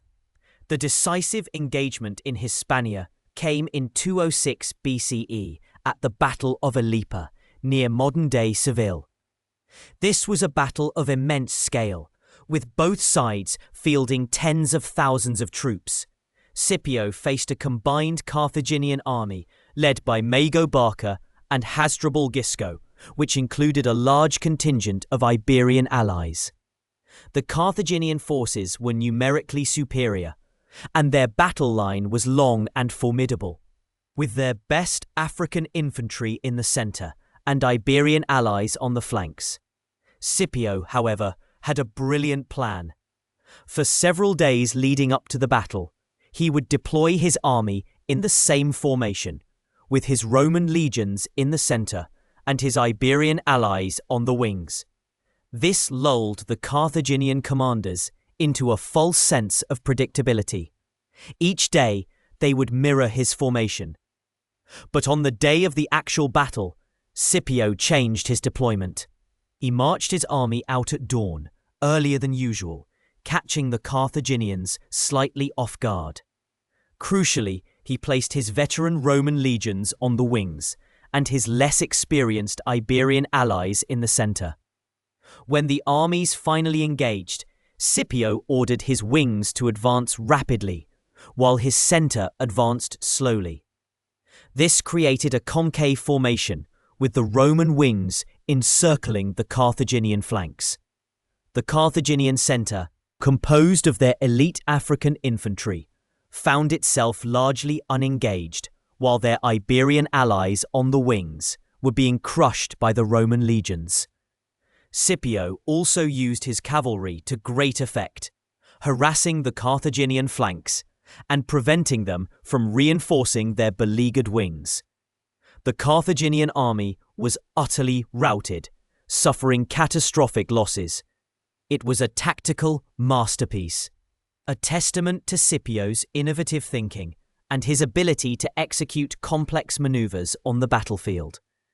The Battle of Ilipa effectively broke Carthaginian power in Hispania. Following Ilipa, the remaining Carthaginian forces were scattered, and their generals fled. Mago Barca eventually sailed to Italy in a desperate attempt to join Hannibal, but his efforts proved futile. By 205 BCE, Scipio had largely expelled the Carthaginians from Hispania, securing the peninsula for Rome. He had accomplished what many had thought impossible, turning a desperate situation into a decisive victory. Scipio's time in Hispania was more than just a series of military campaigns. It was a period of profound personal and professional growth. He emerged not just as a competent general, but as a visionary leader. He had learned to command diverse forces, to adapt to foreign terrains, and to win over local populations. He had also gained invaluable experience fighting against Carthaginian tactics and leadership, an experience that would prove crucial in the next phase of the war. His success in Hispania had several profound consequences for the Punic Wars. Firstly, it deprived Carthage of a vital source of manpower, silver, and other resources that had fueled Hannibal's campaigns. The silver mines of Hispania had been a cornerstone of Carthaginian wealth, and their loss was a crippling blow to their economy. Secondly, it secured a vast and valuable territory for Rome, which would become a rich province in the centuries to come. Perhaps most importantly, it freed up Roman resources and manpower that had been tied down in Hispania, allowing Rome to concentrate its efforts elsewhere. But the most significant consequence was the emergence of Scipio himself. His victories in Hispania had made him a hero in Rome, a figure of hope and inspiration after years of grim struggle. He returned to Rome in 205 BCE, not as a general seeking to consolidate his power, but as a young man with a bold vision, to take the war directly to Carthage, to invade North Africa itself. This was a radical idea, especially with Hannibal still rampaging through Italy. Many in the Senate, including the venerable Fabius Maximus, argued against it, fearing that such a move would leave Italy vulnerable and was too risky. Yet Scipio, with his proven track record and the immense popular support he commanded, was able to persuade the Roman people. He was elected consul for 205 BCE, despite still being relatively young for the office, and given command of the forces designated for the invasion of Africa. The stage was set for the final decisive act of the Second Punic War, an act that would bring Hannibal, the greatest military genius of his age, face to face with the young Roman who had learned to beat his brothers, and who now sought to conquer his homeland. The war in Hispania, therefore, was not merely a sideshow. It was the essential prelude, the proving ground where the future victor of Zama honed his skills and forged his legend. The sun, a relentless eye in the North African sky, beat down on the Roman legions as they landed on the shores of Carthage. Years of bloody attrition in Italy had taught Rome a bitter lesson. To defeat a monster, one must strike at its heart. Publius Cornelius Scipio, a man whose very name now carried the weight of Roman hope, understood this implicitly. He had seen his father and uncle fall to Hannibal's genius, had witnessed the devastation wrought upon his homeland. But he was not a man to be broken by grief. Instead, he forged it into an unyielding resolve. His campaign in Hispania had been a masterclass in strategy and diplomacy, turning Carthaginian allies into Roman assets. And now he stood on African soil, ready to finish what Hannibal had started. The year was 204 BCE. Scipio's invasion was not a sudden, overwhelming surge, but a carefully orchestrated maneuver designed to draw Hannibal out of Italy. He knew that as long as Hannibal remained on Roman land, the psychological impact alone would continue to drain Roman morale and resources. The landing itself was a testament to Roman logistical prowess, an armada disgorging thousands of disciplined soldiers onto the beaches near Utica, a city that would soon become a key Roman stronghold. The air was thick with the scent of salt and anticipation. The distant cries of North African birds, a stark contrast to the familiar sounds of the Italian countryside. Carthage, for all its mercantile might, was not prepared for a direct assault on its homeland. Its armies, though formidable, were largely mercenary, and its leadership, often fractured by political infighting, lacked the singular vision that had driven Hannibal. Hasdrubal Gisco, a prominent Carthaginian general, and Syphax, the king of Numidia, an important Carthaginian ally, were tasked with repelling Scipio. They gathered their forces, a mix of Carthaginian citizens, Libyan levies, and Numidian cavalry, and prepared to meet the Roman threat. Scipio, however, was a general who understood the power of deception and surprise. He launched a series of raids and skirmishes, not to conquer territory immediately, but to sow confusion and test the enemy's defenses. His most brilliant move came during the winter of 204–203 BCE. While seemingly encamped and preparing for a long siege of Utica, Scipio launched a daring night attack on the combined camps of Hasdrubal Gisco and Syphax. The Roman legions, moving under the cloak of darkness, set fire to the enemy's tents, creating a scene of utter chaos and panic. The unsuspecting Carthaginians and Numidians, roused from their sleep by flames and the shouts of battle, were massacred. It was a devastating blow, a testament to Scipio's tactical brilliance and the discipline of his troops. The Battle of the Great Plains, as it came to be known, shattered Carthaginian morale and left their forces in disarray. The news of Scipio's victories echoed across the Mediterranean, reaching Hannibal in the toe of Italy. For 16 long years, he had waged war on Roman soil, a constant thorn in the Republic's side. He had humiliated Roman legions, devastated their countryside, and brought them to the brink of collapse. But now the tide had turned. His homeland was under direct threat, and the Carthaginian Senate, desperate and facing utter ruin, sent an urgent summons: return home. The decision to leave Italy must have been agonizing for Hannibal. He had come so close to victory so many times. The thought of abandoning his long-held dream, of leaving the land he had bled for, must have weighed heavily on his soul.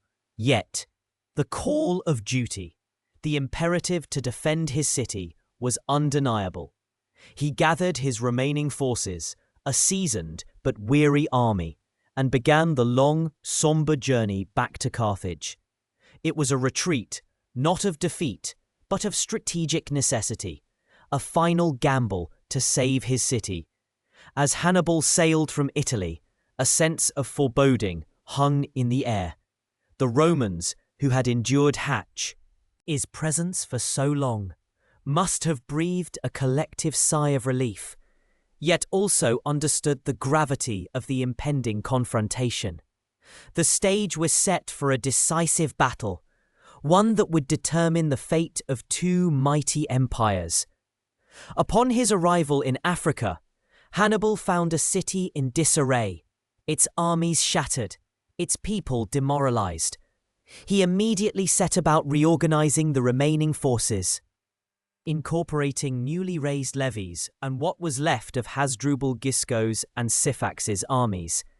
His veteran troops, though few in number, were the hardened core of his fighting machine, and he placed his hopes in their unwavering loyalty and skill. He also sought to rekindle the alliance with Numidia, but Scipio had already secured the allegiance of Massinissa, a rival Numidian prince, who brought with him a formidable cavalry force. This loss of Numidian cavalry, which had been so crucial to Hannibal's earlier victories, was a severe blow. Before the final confrontation, a meeting was arranged between Hannibal and Scipio. The two greatest generals of their age met on a plain, surrounded by their respective armies, a scene that must have been charged with tension and historical significance. The details of their conversation are, as is often the case with ancient history, subject to some scholarly debate. Some accounts suggest a respectful, almost melancholic exchange, with Hannibal acknowledging Scipio's brilliance and proposing terms for peace. Others portray a more defiant Hannibal, still confident in his abilities despite the dire circumstances. Regardless of the exact words exchanged, the outcome was clear. Neither general was willing to yield, and the fate of Carthage would be decided on the battlefield. Perhaps they spoke of the weight of their respective nations, of the countless lives lost, or perhaps they simply measured each other, two titans of war assessing their final opponent. The battle that would decide the Second Punic War, and indeed the future of the Mediterranean, took place in 202 BCE, near Zama Regia, a city in modern-day Tunisia. Hannibal, with his diminished forces, faced Scipio's well-trained and confident legions, bolstered by Massinissa's Numidian cavalry. Hannibal's strategy was classic Carthaginian, a strong centre, flanked by cavalry, and crucially, a line of 80 war elephants, intended to break the Roman lines and sow chaos. Scipio, however, had studied Hannibal's tactics meticulously. He knew the terrifying power of the elephants, having witnessed their impact in Italy. His counter-strategy was ingenious.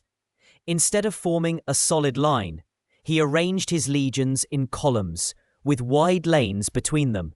These lanes were filled with light infantry, instructed to sound trumpets and make noise to frighten the elephants, and to guide them into the channels, where they would be less effective and could be attacked from the flanks. This innovative formation, a departure from traditional Roman battle lines, was a testament to Scipio's adaptability and willingness to learn from his formidable opponent. The battle began with the charge of Hannibal's elephants. The ground trembled under their thunderous advance. A terrifying spectacle. But Scipio's plan worked. Many of the elephants, confused and maddened by the noise and the strange formations, veered off into the open channels, where they were either killed or driven off the field. Some even turned back, trampling their own Carthaginian lines, adding to the chaos. This initial setback was a blow to Hannibal's morale, and a significant advantage for the Romans. Next came the clash of the infantry. Hannibal's veterans, though outnumbered, fought with the ferocity of cornered lions, their experience and loyalty shining through. They faced the disciplined Roman legions, who were equally determined. The fighting was brutal and protracted, a grinding struggle of shield and sword. Hannibal's first line, composed of mercenaries, fought bravely but eventually gave the way. His second line, made up of Carthaginian citizens and Libyan levies, then engaged, and the battle became a desperate struggle for every inch of ground. The turning point came with the cavalry. Hannibal's cavalry, largely composed of raw recruits, was quickly outmaneuvered and driven from the field by Scipio's superior Roman and Numidian horsemen, led by Massinissa. This left Hannibal's flanks exposed, a fatal weakness against a general like Scipio. After pursuing the Carthaginian cavalry, Massinissa's Numidian horsemen, along with the Roman cavalry, returned to the battlefield, striking Hannibal's infantry from the rear. This classic pincer movement, a tactic Hannibal himself had used to devastating effect at Cannae, now sealed his fate. Surrounded and overwhelmed, Hannibal's army was utterly routed. The slaughter was immense. Thousands of Carthaginians fell, their hopes for victory extinguished on the plains of Zama. Hannibal himself, witnessing the complete collapse of his forces, managed to escape the carnage, a solitary figure riding away from the wreckage of his dreams. It was a bitter end to a glorious, yet ultimately tragic campaign. The Battle of Zama was a decisive Roman victory, a triumph that secured their dominance in the Mediterranean. It marked the end of the Second Punic War and the beginning of Carthage's decline. The terms of peace imposed by Rome were harsh. Carthage was stripped of its overseas territories, forced to pay a massive indemnity over 50 years, and forbidden from waging war without Rome's permission. Its once formidable navy was reduced to a mere 10 ships. The Jewel of North Africa, a city that had once challenged Rome for supremacy, was now reduced to a shadow of its former self, its wings clipped, its ambitions crushed. Scipio returned to Rome a conquering hero, hailed as Africanus, the conqueror of Africa. His triumph was magnificent, a spectacle of captives and spoils, a testament to his military genius. He had avenged his family, saved Rome from its greatest threat, and secured its future as the dominant power in the Western world. Yet, even in victory, there was a sense of the immense cost of war, the countless lives lost, the enduring scars on both nations. Hannibal, though defeated, remained a figure of immense respect, even among his Roman adversaries. He continued to serve Carthage, attempting to reform its government and economy, striving to rebuild what had been lost. But his efforts were met with suspicion from Rome, who saw his continued presence as a threat. Eventually, he was forced into exile, wandering from court to court, offering his military expertise to various Hellenistic kings who sought to challenge Rome's growing power. He never ceased to be an enemy of Rome, a testament to his unwavering commitment to his city. The story of Hannibal's later years is a poignant one, a testament to his indomitable spirit, even in defeat. He served as a military advisor to Antiochus III of the Seleucid Empire, attempting to rally forces against Rome once more. However, Antiochus, wary of Hannibal's influence and perhaps intimidated by Rome's power, did not fully utilize his genius. Later, he sought refuge with King Prusias I of Bithynia, but Rome's reach was long, and they demanded his surrender. Rather than fall into Roman hands, Hannibal, in 183 BCE, took his own life by poison, famously stating, "Let us relieve the Romans from the anxiety they have so long experienced, since they think it too long to wait for the death of an old man." His death marked the end of an era, the passing of a military legend whose shadow would loom large over Roman history for centuries to come. The Second Punic War, culminating in the dramatic confrontation at Zama, fundamentally reshaped the Mediterranean world. It solidified Rome's position as the preeminent power, paving the way for its expansion into the East and its eventual transformation into an empire. For Carthage, it was a slow agon. Its present decline. Though it retained some of its wealth and commercial prowess, its military might was broken, its political independence severely curtailed. The seeds of its final destruction, though still decades away, were sown on the plains of Zama. Historians still debate the precise reasons for Hannibal's ultimate defeat. Was it Scipio's superior strategy at Zama, the exhaustion of Carthaginian resources, or the lack of consistent support from Carthage itself? Perhaps it was a combination of all these factors, a confluence of circumstances that even a general of Hannibal's genius could not overcome. The sheer longevity of his campaign in Italy, the constant pressure he exerted on Rome, is a testament to his extraordinary leadership and tactical skill. Yet Rome's resilience, its ability to learn from defeat, to adapt and overcome, proved to be its ultimate strength. The lessons learned from Hannibal would shape Roman military doctrine for centuries, forging an army that would conquer much of the known world. The wind whispering across the North African plains still carries echoes of that fateful day, of the clash of shields, the roar of elephants, and the desperate cries of men.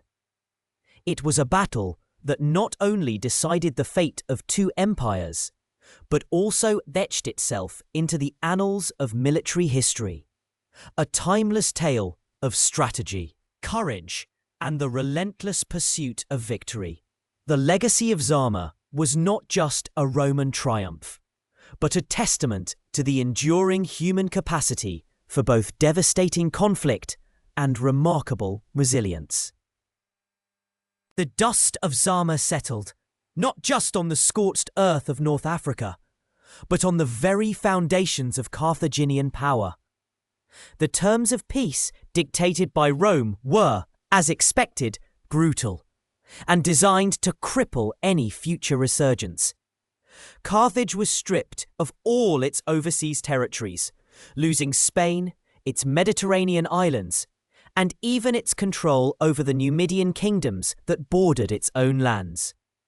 The once vast Carthaginian Empire, which had stretched across the western Mediterranean, was reduced to a mere city-state, confined to a small strip of land in modern-day Tunisia. This was not merely a defeat, it was a dismemberment, a deliberate act of geopolitical surgery intended to remove Carthage as a rival forever. The financial penalties were equally crushing. Carthage was forced to pay an indemnity of 10,000 talents of silver over 50 years. An astronomical sum that would strain its economy for generations.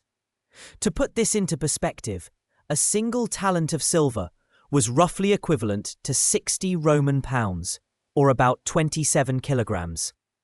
This meant Carthage was obligated to pay approximately 270,000 kilograms of silver, a weight almost unimaginable, year after year. The sheer scale of this debt was a constant reminder of their subjugation, a heavy chain binding them to Rome's will. Furthermore, Carthage was forbidden from raising an army or waging war without Rome's explicit permission, effectively rendering them a client state, their sovereignty a hollow shell. Their once proud navy, which had once challenged Rome for mastery of the seas, was reduced to a mere 10 triremes, a symbolic fleet incapable of projecting any power. The remaining ships, the pride of Carthaginian engineering, were burned in a public spectacle, their blazing timbers casting a long, ominous shadow over the harbour, a pyre for a fallen empire. Yet even in this state of profound humiliation and ruin, the spirit of Carthage, though wounded, was not entirely broken. The city itself, with its bustling port and industrious populace, began the slow, arduous process of rebuilding. The Carthaginians, renowned for their mercantile acumen, turned their formidable energies inward, focusing on trade and agriculture. The fertile lands around Carthage, particularly the Byzantium region, were incredibly productive, yielding bountiful harvests of grain, olives, and grapes. Their skilled artisans continued to produce fine textiles, pottery, and luxury goods, which found markets throughout the Mediterranean. The city's strategic location, even without an empire, ensured its continued importance as a trading hub. Slowly, painstakingly, the Carthaginian economy began to recover, fueled by the resilience and ingenuity of its people. This recovery, however, was viewed with increasing suspicion and alarm by Rome. The Roman Senate, particularly the more hawkish faction led by figures like Cato the Elder, watched Carthage's resurgence with a jaundiced eye. Cato, a staunch traditionalist and a fierce advocate for Roman dominance, famously ended every speech in the Senate, regardless of the topic, with the chilling phrase, "Carthago delenda est." Carthage must be destroyed. His unwavering conviction stemmed from a deep-seated fear that as long as Carthage existed, it posed a potential threat to Rome. He had witnessed Carthage's remarkable ability to bounce back from adversity in the past, and he was determined that this time no such opportunity would be given. The primary source of friction during this period came from Carthage's aggressive Numidian neighbour, King Massinissa. Massinissa, who had fought alongside Scipio Africanus at Zama, was a shrewd and ambitious ruler. He had been rewarded by Rome with vast territories and a free hand to expand his kingdom at Carthage's expense. Over the decades following Zama, Massinissa systematically encroached upon Carthaginian lands, seizing territory, towns, and resources. Carthage, bound by the treaty with Rome, was unable to defend it. Militarily without Roman permission. Repeatedly, Carthaginian envoys travelled to Rome, pleading for intervention, presenting their grievances before the Senate.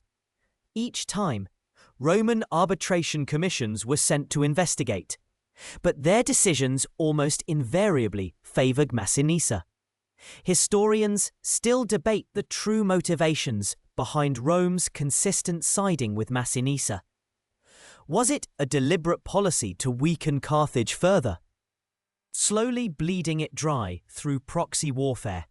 Or was it a genuine belief that Massinissa, their loyal ally, had legitimate claims?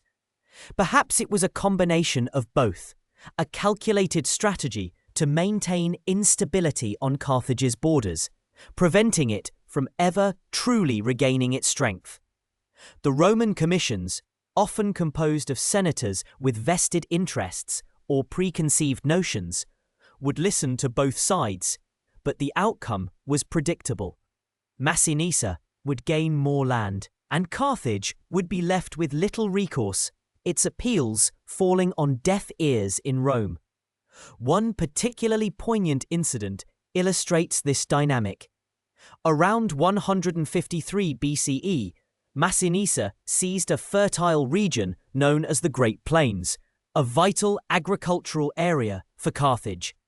Carthage protested vehemently, arguing that this land had been theirs for generations. A Roman commission, including Cato the Elder, was dispatched to arbitrate. Upon seeing the thriving Carthaginian countryside, the bustling port, and the evident wealth of the city, Cato was reportedly even more convinced of the necessity of Carthage's destruction. He saw not a defeated power struggling to survive, but a resilient rival, a phoenix rising from the ashes, and this sight filled him with dread. He returned to Rome, his conviction hardened, and his famous refrain became even more insistent. The constant provocations from Massinissa and Rome's refusal to allow Carthage to defend itself created an untenable situation. The Carthaginians, despite their prosperity, lived under a constant shadow of insecurity. They were economically vibrant, but politically emasculated. This period, from the end of the Second Punic War in 201 BCE to the outbreak of the Third Punic War in 149 BCE, is often overlooked in the grand narrative of the Punic Wars. Yet it is crucial for understanding the final, tragic act. It was a slow, agonizing decline, not a sudden collapse. During these decades, Carthage diligently paid its annual tribute to Rome, fulfilling its obligations under the treaty. In fact, by 151 BCE, Carthage had paid off its entire indemnity 2 years ahead of schedule. This remarkable financial achievement, a testament to their economic prowess, was meant to demonstrate their good faith and adherence to the treaty. They even offered to pay the remaining balance in a lump sum, hoping to finally be released from the burden. However, Rome's response was cold and dismissive. They refused to acknowledge that the debt had been fully settled, stating that the treaty was perpetual and that Carthage remained under Roman suzerainty. This refusal shattered any lingering hopes among the Carthaginians that they could ever truly regain their independence through peaceful means.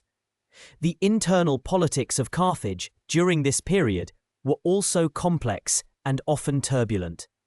There were factions within the city: the Romanizers, who advocated for complete subservience to Rome in hopes of preserving the city, and the Nationalists, who yearned for a return to Carthaginian glory and resented Roman interference, but constant pressure from Massinissa and the perceived injustice from Rome fueled growing frustration and desperation among the populace. The younger generation, who had not lived through the horrors of the Second Punic War, began to chafe under the restrictions. They saw their city prosperous, yet powerless, a golden cage. A lesser-known detail from this era involves the Carthaginian agricultural innovations. Despite the political turmoil, Carthaginian farmers and agronomists were incredibly advanced. They developed sophisticated irrigation techniques and crop rotation methods, and their agricultural treatises were highly regarded. One such treatise, written by a Carthaginian named Mago, was so influential that after the destruction of Carthage, the Roman Senate ordered it to be translated into Latin for the benefit of Roman farmers. This speaks volumes about the Carthaginian genius, not just in trade and warfare, but in the practical sciences that sustained their civilization. It's a quiet testament to their enduring legacy, even as their political power waned. The final straw came in 150 BCE. Massinissa, now in his 90s but still vigorous, launched another major incursion into Carthaginian territory, besieging the city of Oroscopa.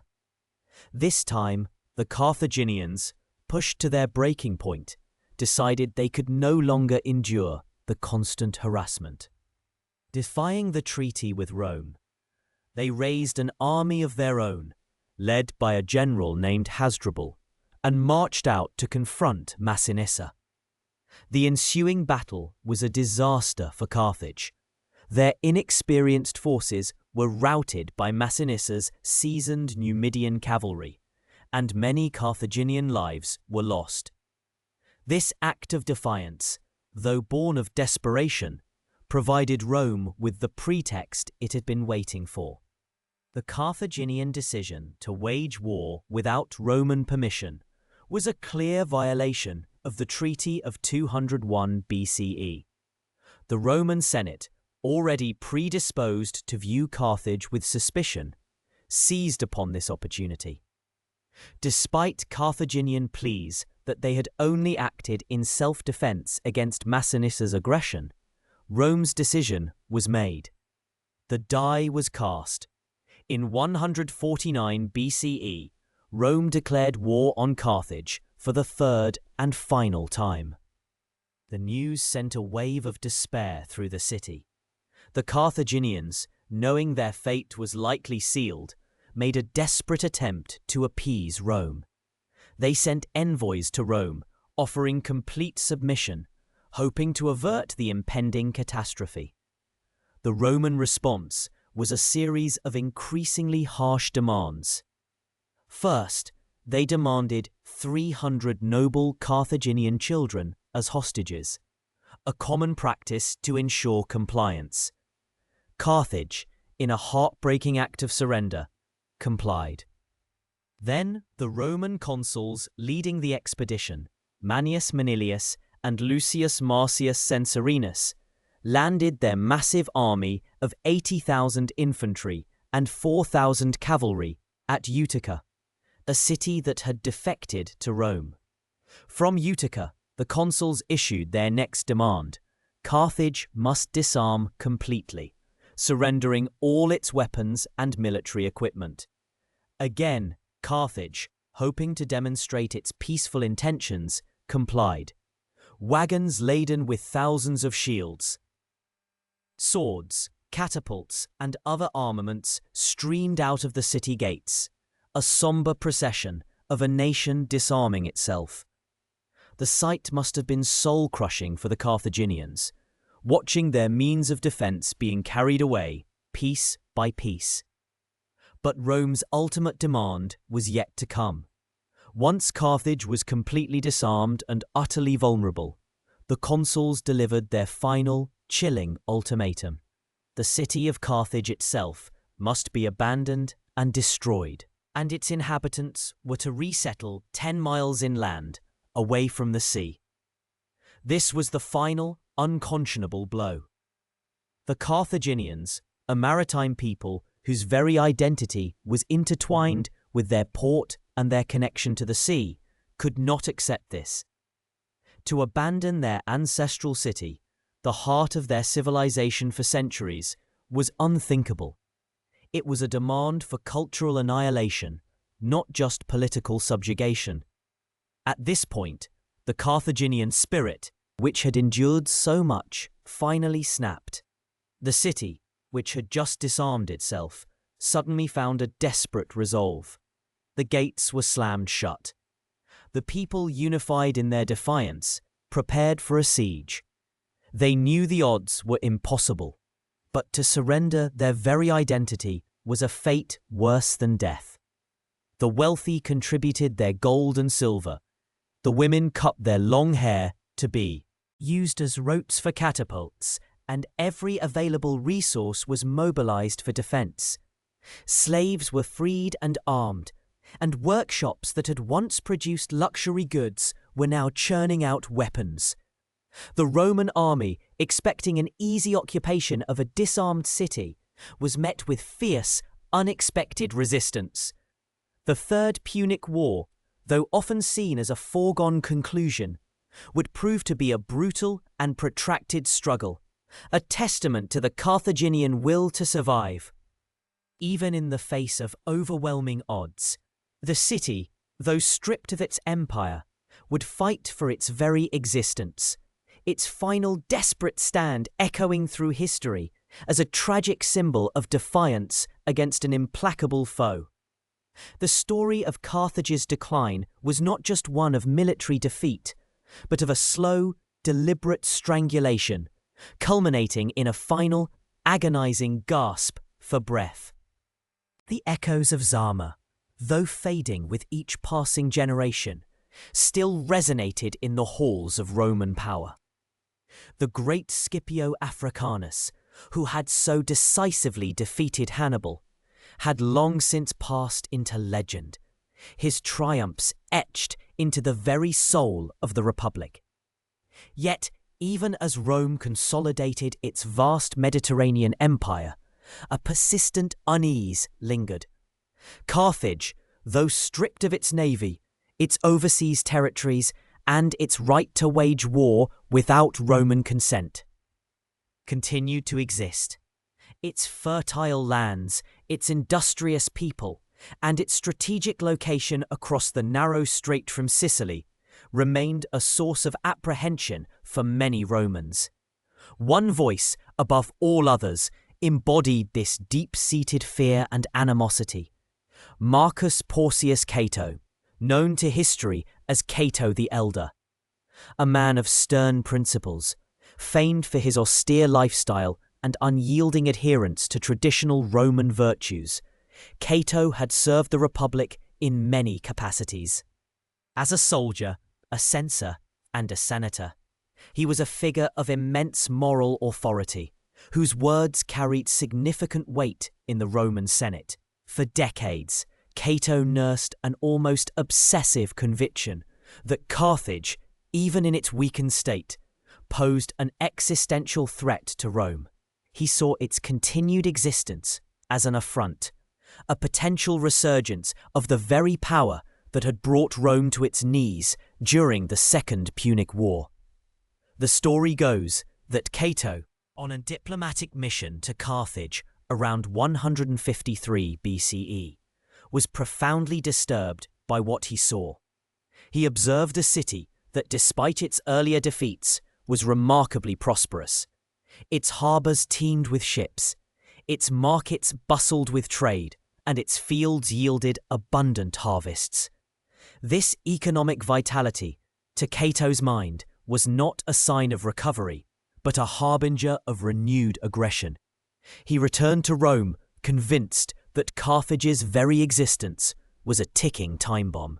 From that moment on, he concluded every speech in the Senate, regardless of the topic, with the chilling declaration, Carthago delenda est, Carthage must be destroyed. This relentless refrain, repeated day after day, year after year, slowly but inexorably began to sway public opinion. Initially, many senators dismissed Cato's pronouncements as the rantings of an old man, a relic of a bygone era of conflict.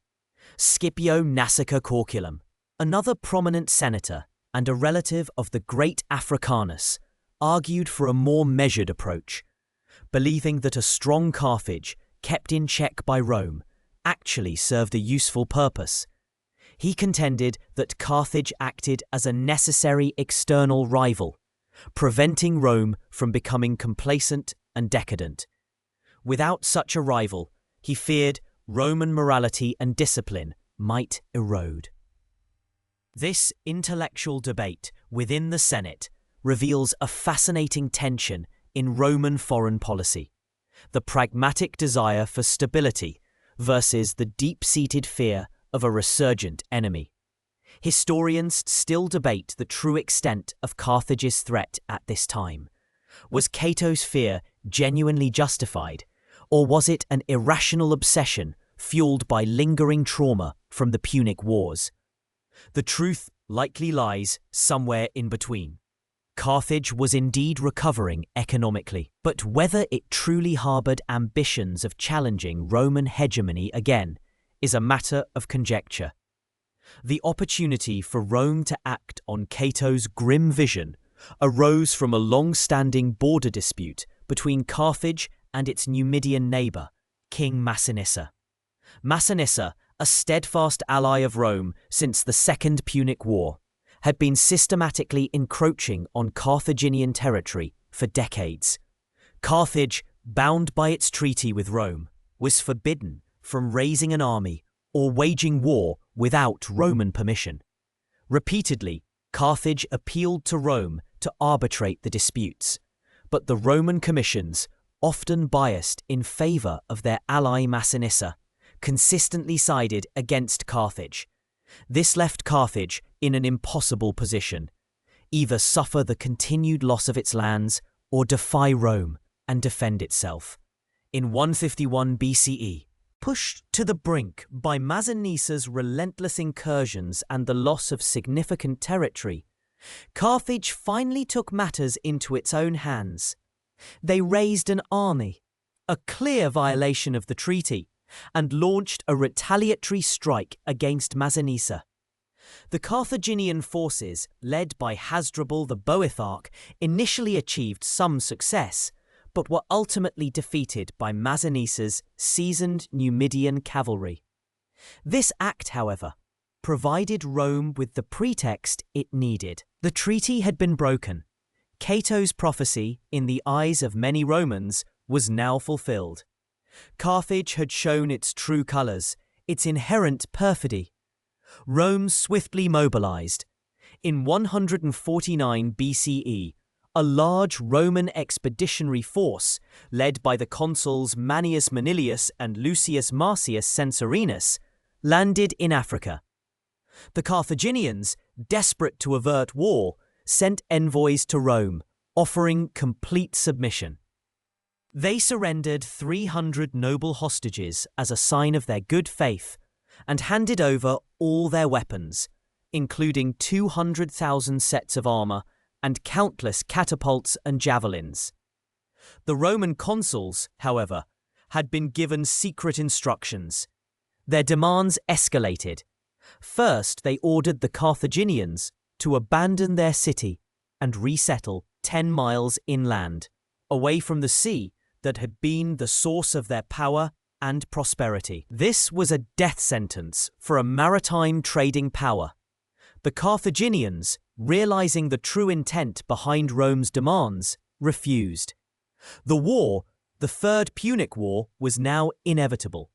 The Roman army advanced on Carthage, expecting an easy victory against a disarmed populace. What they found instead was a city transformed by desperation. The Carthaginians, facing utter annihilation, rose to the occasion with astonishing resilience. They melted down statues, pots, and even their own gold and silver jewelry to forge new weapons. Women cut off their long hair to be used as bowstrings and catapult ropes. Every man, woman, and child became a defender. The city, with its formidable triple walls, its deep harbours, and its narrow, winding streets, became a fortress. The initial Roman assaults were met with fierce and unexpected resistance. The consuls, underestimating the Carthaginian will to fight, suffered heavy losses. The siege dragged on, a testament to Carthaginian ingenuity and courage. They dug tunnels, launched surprise sorties, and devised clever defences. One particularly impressive feat of Carthaginian engineering during the siege was the secret construction of a new fleet. While the Romans blockaded their main harbour, the Carthaginians secretly dug a new channel to the sea, launching a fleet of 50 warships that caught the Romans completely by surprise. Though this daring manoeuvre ultimately failed to break the siege, it demonstrated their extraordinary resourcefulness. The war, initially expected to be swift, became a grinding, costly affair. Roman morale began to waver. The early commanders proved ineffective, and the siege seemed to be going nowhere. It was at this critical juncture that a young military tribune named Publius Cornelius Scipio Aemilianus began to distinguish himself. He was the adopted grandson of Scipio Africanus, a man who carried the weight of a legendary name. Scipio Aemilianus possessed not only military acumen, but also a deep understanding of strategy and logistics. He was a disciplined leader, known for his integrity and his ability to inspire his troops. In 147 BCE, Scipio Aemilianus was elected consul, a remarkable achievement for a man below the minimum age for the office. He was given command of the Roman forces in Africa, and his arrival marked a turning point in the siege. Scipio immediately set about restoring discipline and morale among the Roman troops. He tightened the blockade, building a massive mole, a breakwater, across the mouth of Carthage's main harbour, effectively cutting off the city's sea access and strangling its supply lines. He then systematically began to breach the city's defences. The final assault on Carthage was a brutal, drawn-out affair.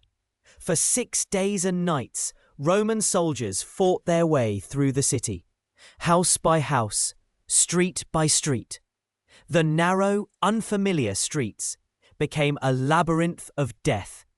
The Carthaginians, knowing their fate, fought with the ferocity of cornered animals. The air was thick with the dust of collapsing buildings, the acrid smell of smoke, and the cries of battle. Scipio Aemilianus, witnessing the carnage, is said to have wept. Quoting Homer's lines about the fall of Troy, "The day shall come when sacred Troy shall fall, and Priam and his folk with him." This poignant moment, recorded by the historian Polybius, suggests a man who, despite his victory, felt the profound tragedy of what he was doing. It is a powerful reminder that even in the midst of triumph, the human cost of war can be deeply felt. By the 7th day, the last pockets of resistance were crushed. The citadel of Bursa, the highest point in the city, was the last to fall. The remaining Carthaginian defenders, including Hasdrubal the Boeotarch, had retreated to the temple of Eshmun, hoping for a final stand. Hasdrubal, however, surrendered to Scipio. His wife, witnessing her husband's capitulation, is said to have cursed him from the temple roof before throwing herself and her children into the flames of the burning temple. This dramatic, almost mythological account underscores the utter despair and the tragic end of a once proud civilization. The destruction of Carthage was absolute. The city was systematically razed to the ground. Roman soldiers spent days demolishing buildings, brick by brick, stone by stone. The very memory of Carthage was to be erased. The land was then symbolically sown with salt, a ritualistic curse meant to render the soil barren and prevent anything from ever growing there again. While modern archaeologists question the literal application of salt across such a vast area, the symbolic act underscored Rome's intention to utterly obliterate its ancient rival. The surviving Carthaginian citizens, a mere 50,000 out of a population that once numbered in the hundreds of thousands, were sold into slavery. The once great city, a jewel of the Mediterranean, was reduced to rubble and dust, its harbours silent, its markets empty, its vibrant life extinguished. The fall of Carthage marked the end of an era. With its destruction, Rome stood unchallenged as the dominant power in the Mediterranean. The Punic Wars, a century of intermittent conflict that had shaped the destinies of two great civilizations, had finally concluded. The ultimate victory belonged to Rome, but at a tremendous cost, not just in lives and resources, but also in the moral implications of such a complete and deliberate act of annihilation. The destruction of Carthage, while celebrated in Rome as a necessary triumph, also left a void. Scipio Massacre's earlier concerns about the absence of a rival proved prescient in a way. With no external threat to galvanize them, Roman society began to face new internal challenges. The vast wealth and resources flowing into Rome from its conquests contributed to growing social stratification, political corruption, and a decline in traditional Roman virtues.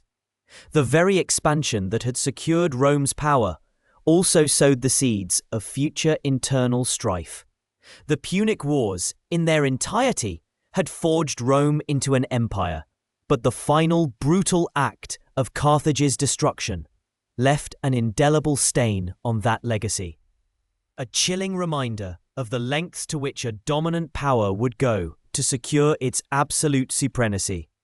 The winds that swept across the desolate ruins of Carthage carried not just the dust of a fallen city, but the silent, lingering questions about the true cost of victory and the morality of absolute power. The scorched earth and shattered cities of Carthage were not merely the end of a rival, but the beginning of an unchallenged Roman ascendancy. With the destruction of its greatest foe, Rome stood alone, master of the Mediterranean, its destiny irrevocably altered by the crucible of the Punic Wars. The very fabric of Roman society, from its political structures to its agricultural practices, had been stretched and reshaped by the relentless demands of total war. The small agrarian republic that had once looked nervously across the Strait of Messina now commanded an empire. The immediate aftermath saw a vast influx of wealth into Rome, plundered from Carthage and its allies, and from the new provinces brought under Roman control. This wealth, however, was a double-edged sword. While it fueled monumental building projects and enriched the senatorial class, it also exacerbated existing social inequalities. Land, once the bedrock of Roman citizenship and military service, became concentrated in fewer hands. Small farmers, many of whom had spent years away fighting Rome's wars, returned to find their lands neglected, their families struggling, and often their farms bought up by wealthy landowners who could afford to operate vast estates, or latifundia, worked by the burgeoning slave population. This economic shift created a growing chasm between the urban poor and the landed elite, sowing seeds of discontent that would later blossom into civil strife. The influx of slaves, particularly from the conquered territories, was another profound consequence. War captives swelled the ranks of the enslaved, providing cheap labor for the latifundia and for Roman households. This reliance on slave labor further marginalized the free peasantry, contributing to their migration to Rome, where they often joined the ranks of the unemployed urban poor. Dependent on public handouts and the patronage of ambitious politicians, the social structure of Rome, once characterized by a relatively broad base of independent farmers, began to hollow out, creating a volatile mix of extreme wealth and extreme poverty. Politically, the Punic Wars had solidified the power of the Senate. During the long years of conflict, the Senate had provided the continuity and strategic direction necessary to prosecute the wars effectively. Its authority grew immensely, often at the expense of the popular assemblies and individual magistrates. While this centralization of power was crucial for wartime efficiency, it also laid the groundwork for future political struggles as ambitious individuals and factions vied for control within this increasingly powerful body. The traditional checks and balances of the Republic, designed for a smaller city-state, began to strain under the weight of an expanding empire. Culturally, Rome was deeply influenced by its interactions with Carthage, and more significantly, with the Hellenistic world that the wars had opened up.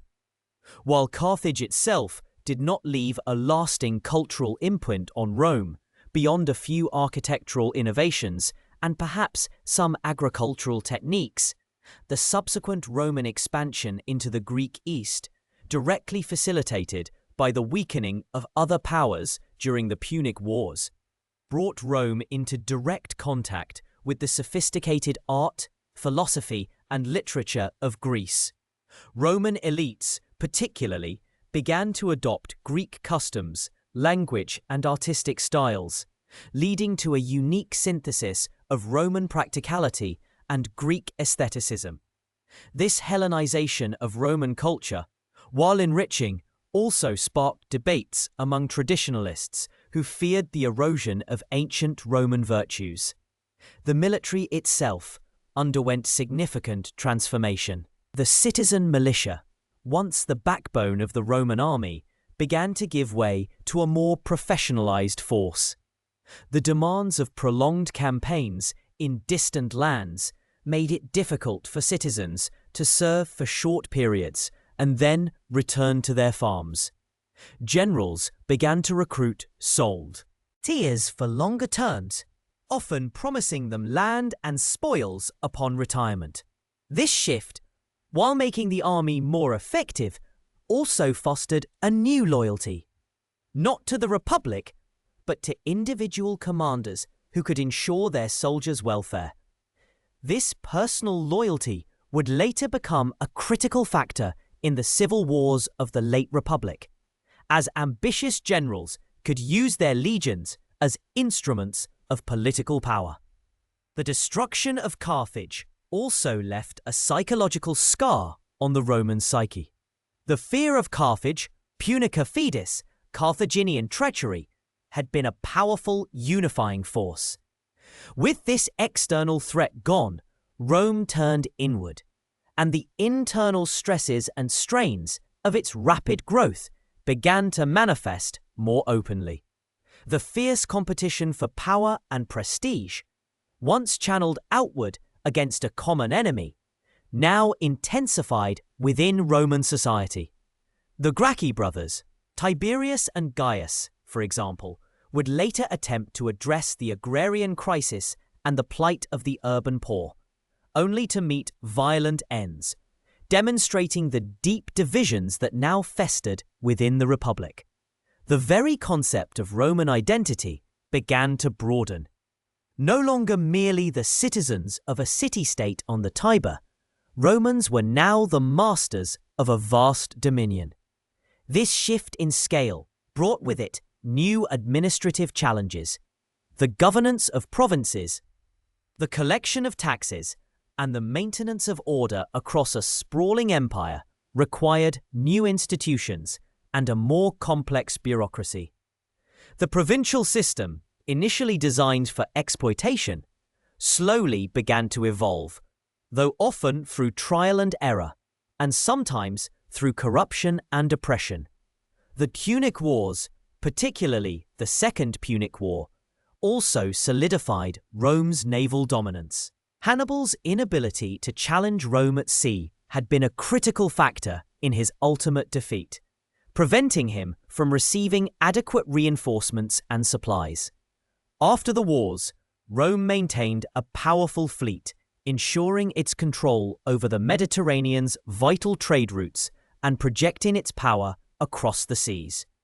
This naval supremacy was crucial for the logistical support of its legions and for protecting its burgeoning maritime commerce. The legacy of the Punic Wars extended beyond immediate political and economic changes. They fundamentally altered the geopolitical landscape of the ancient world. With Carthage removed, there was no other power strong enough to challenge Rome's expansion in the west. This allowed Rome to consolidate its control over Hispania, Gaul,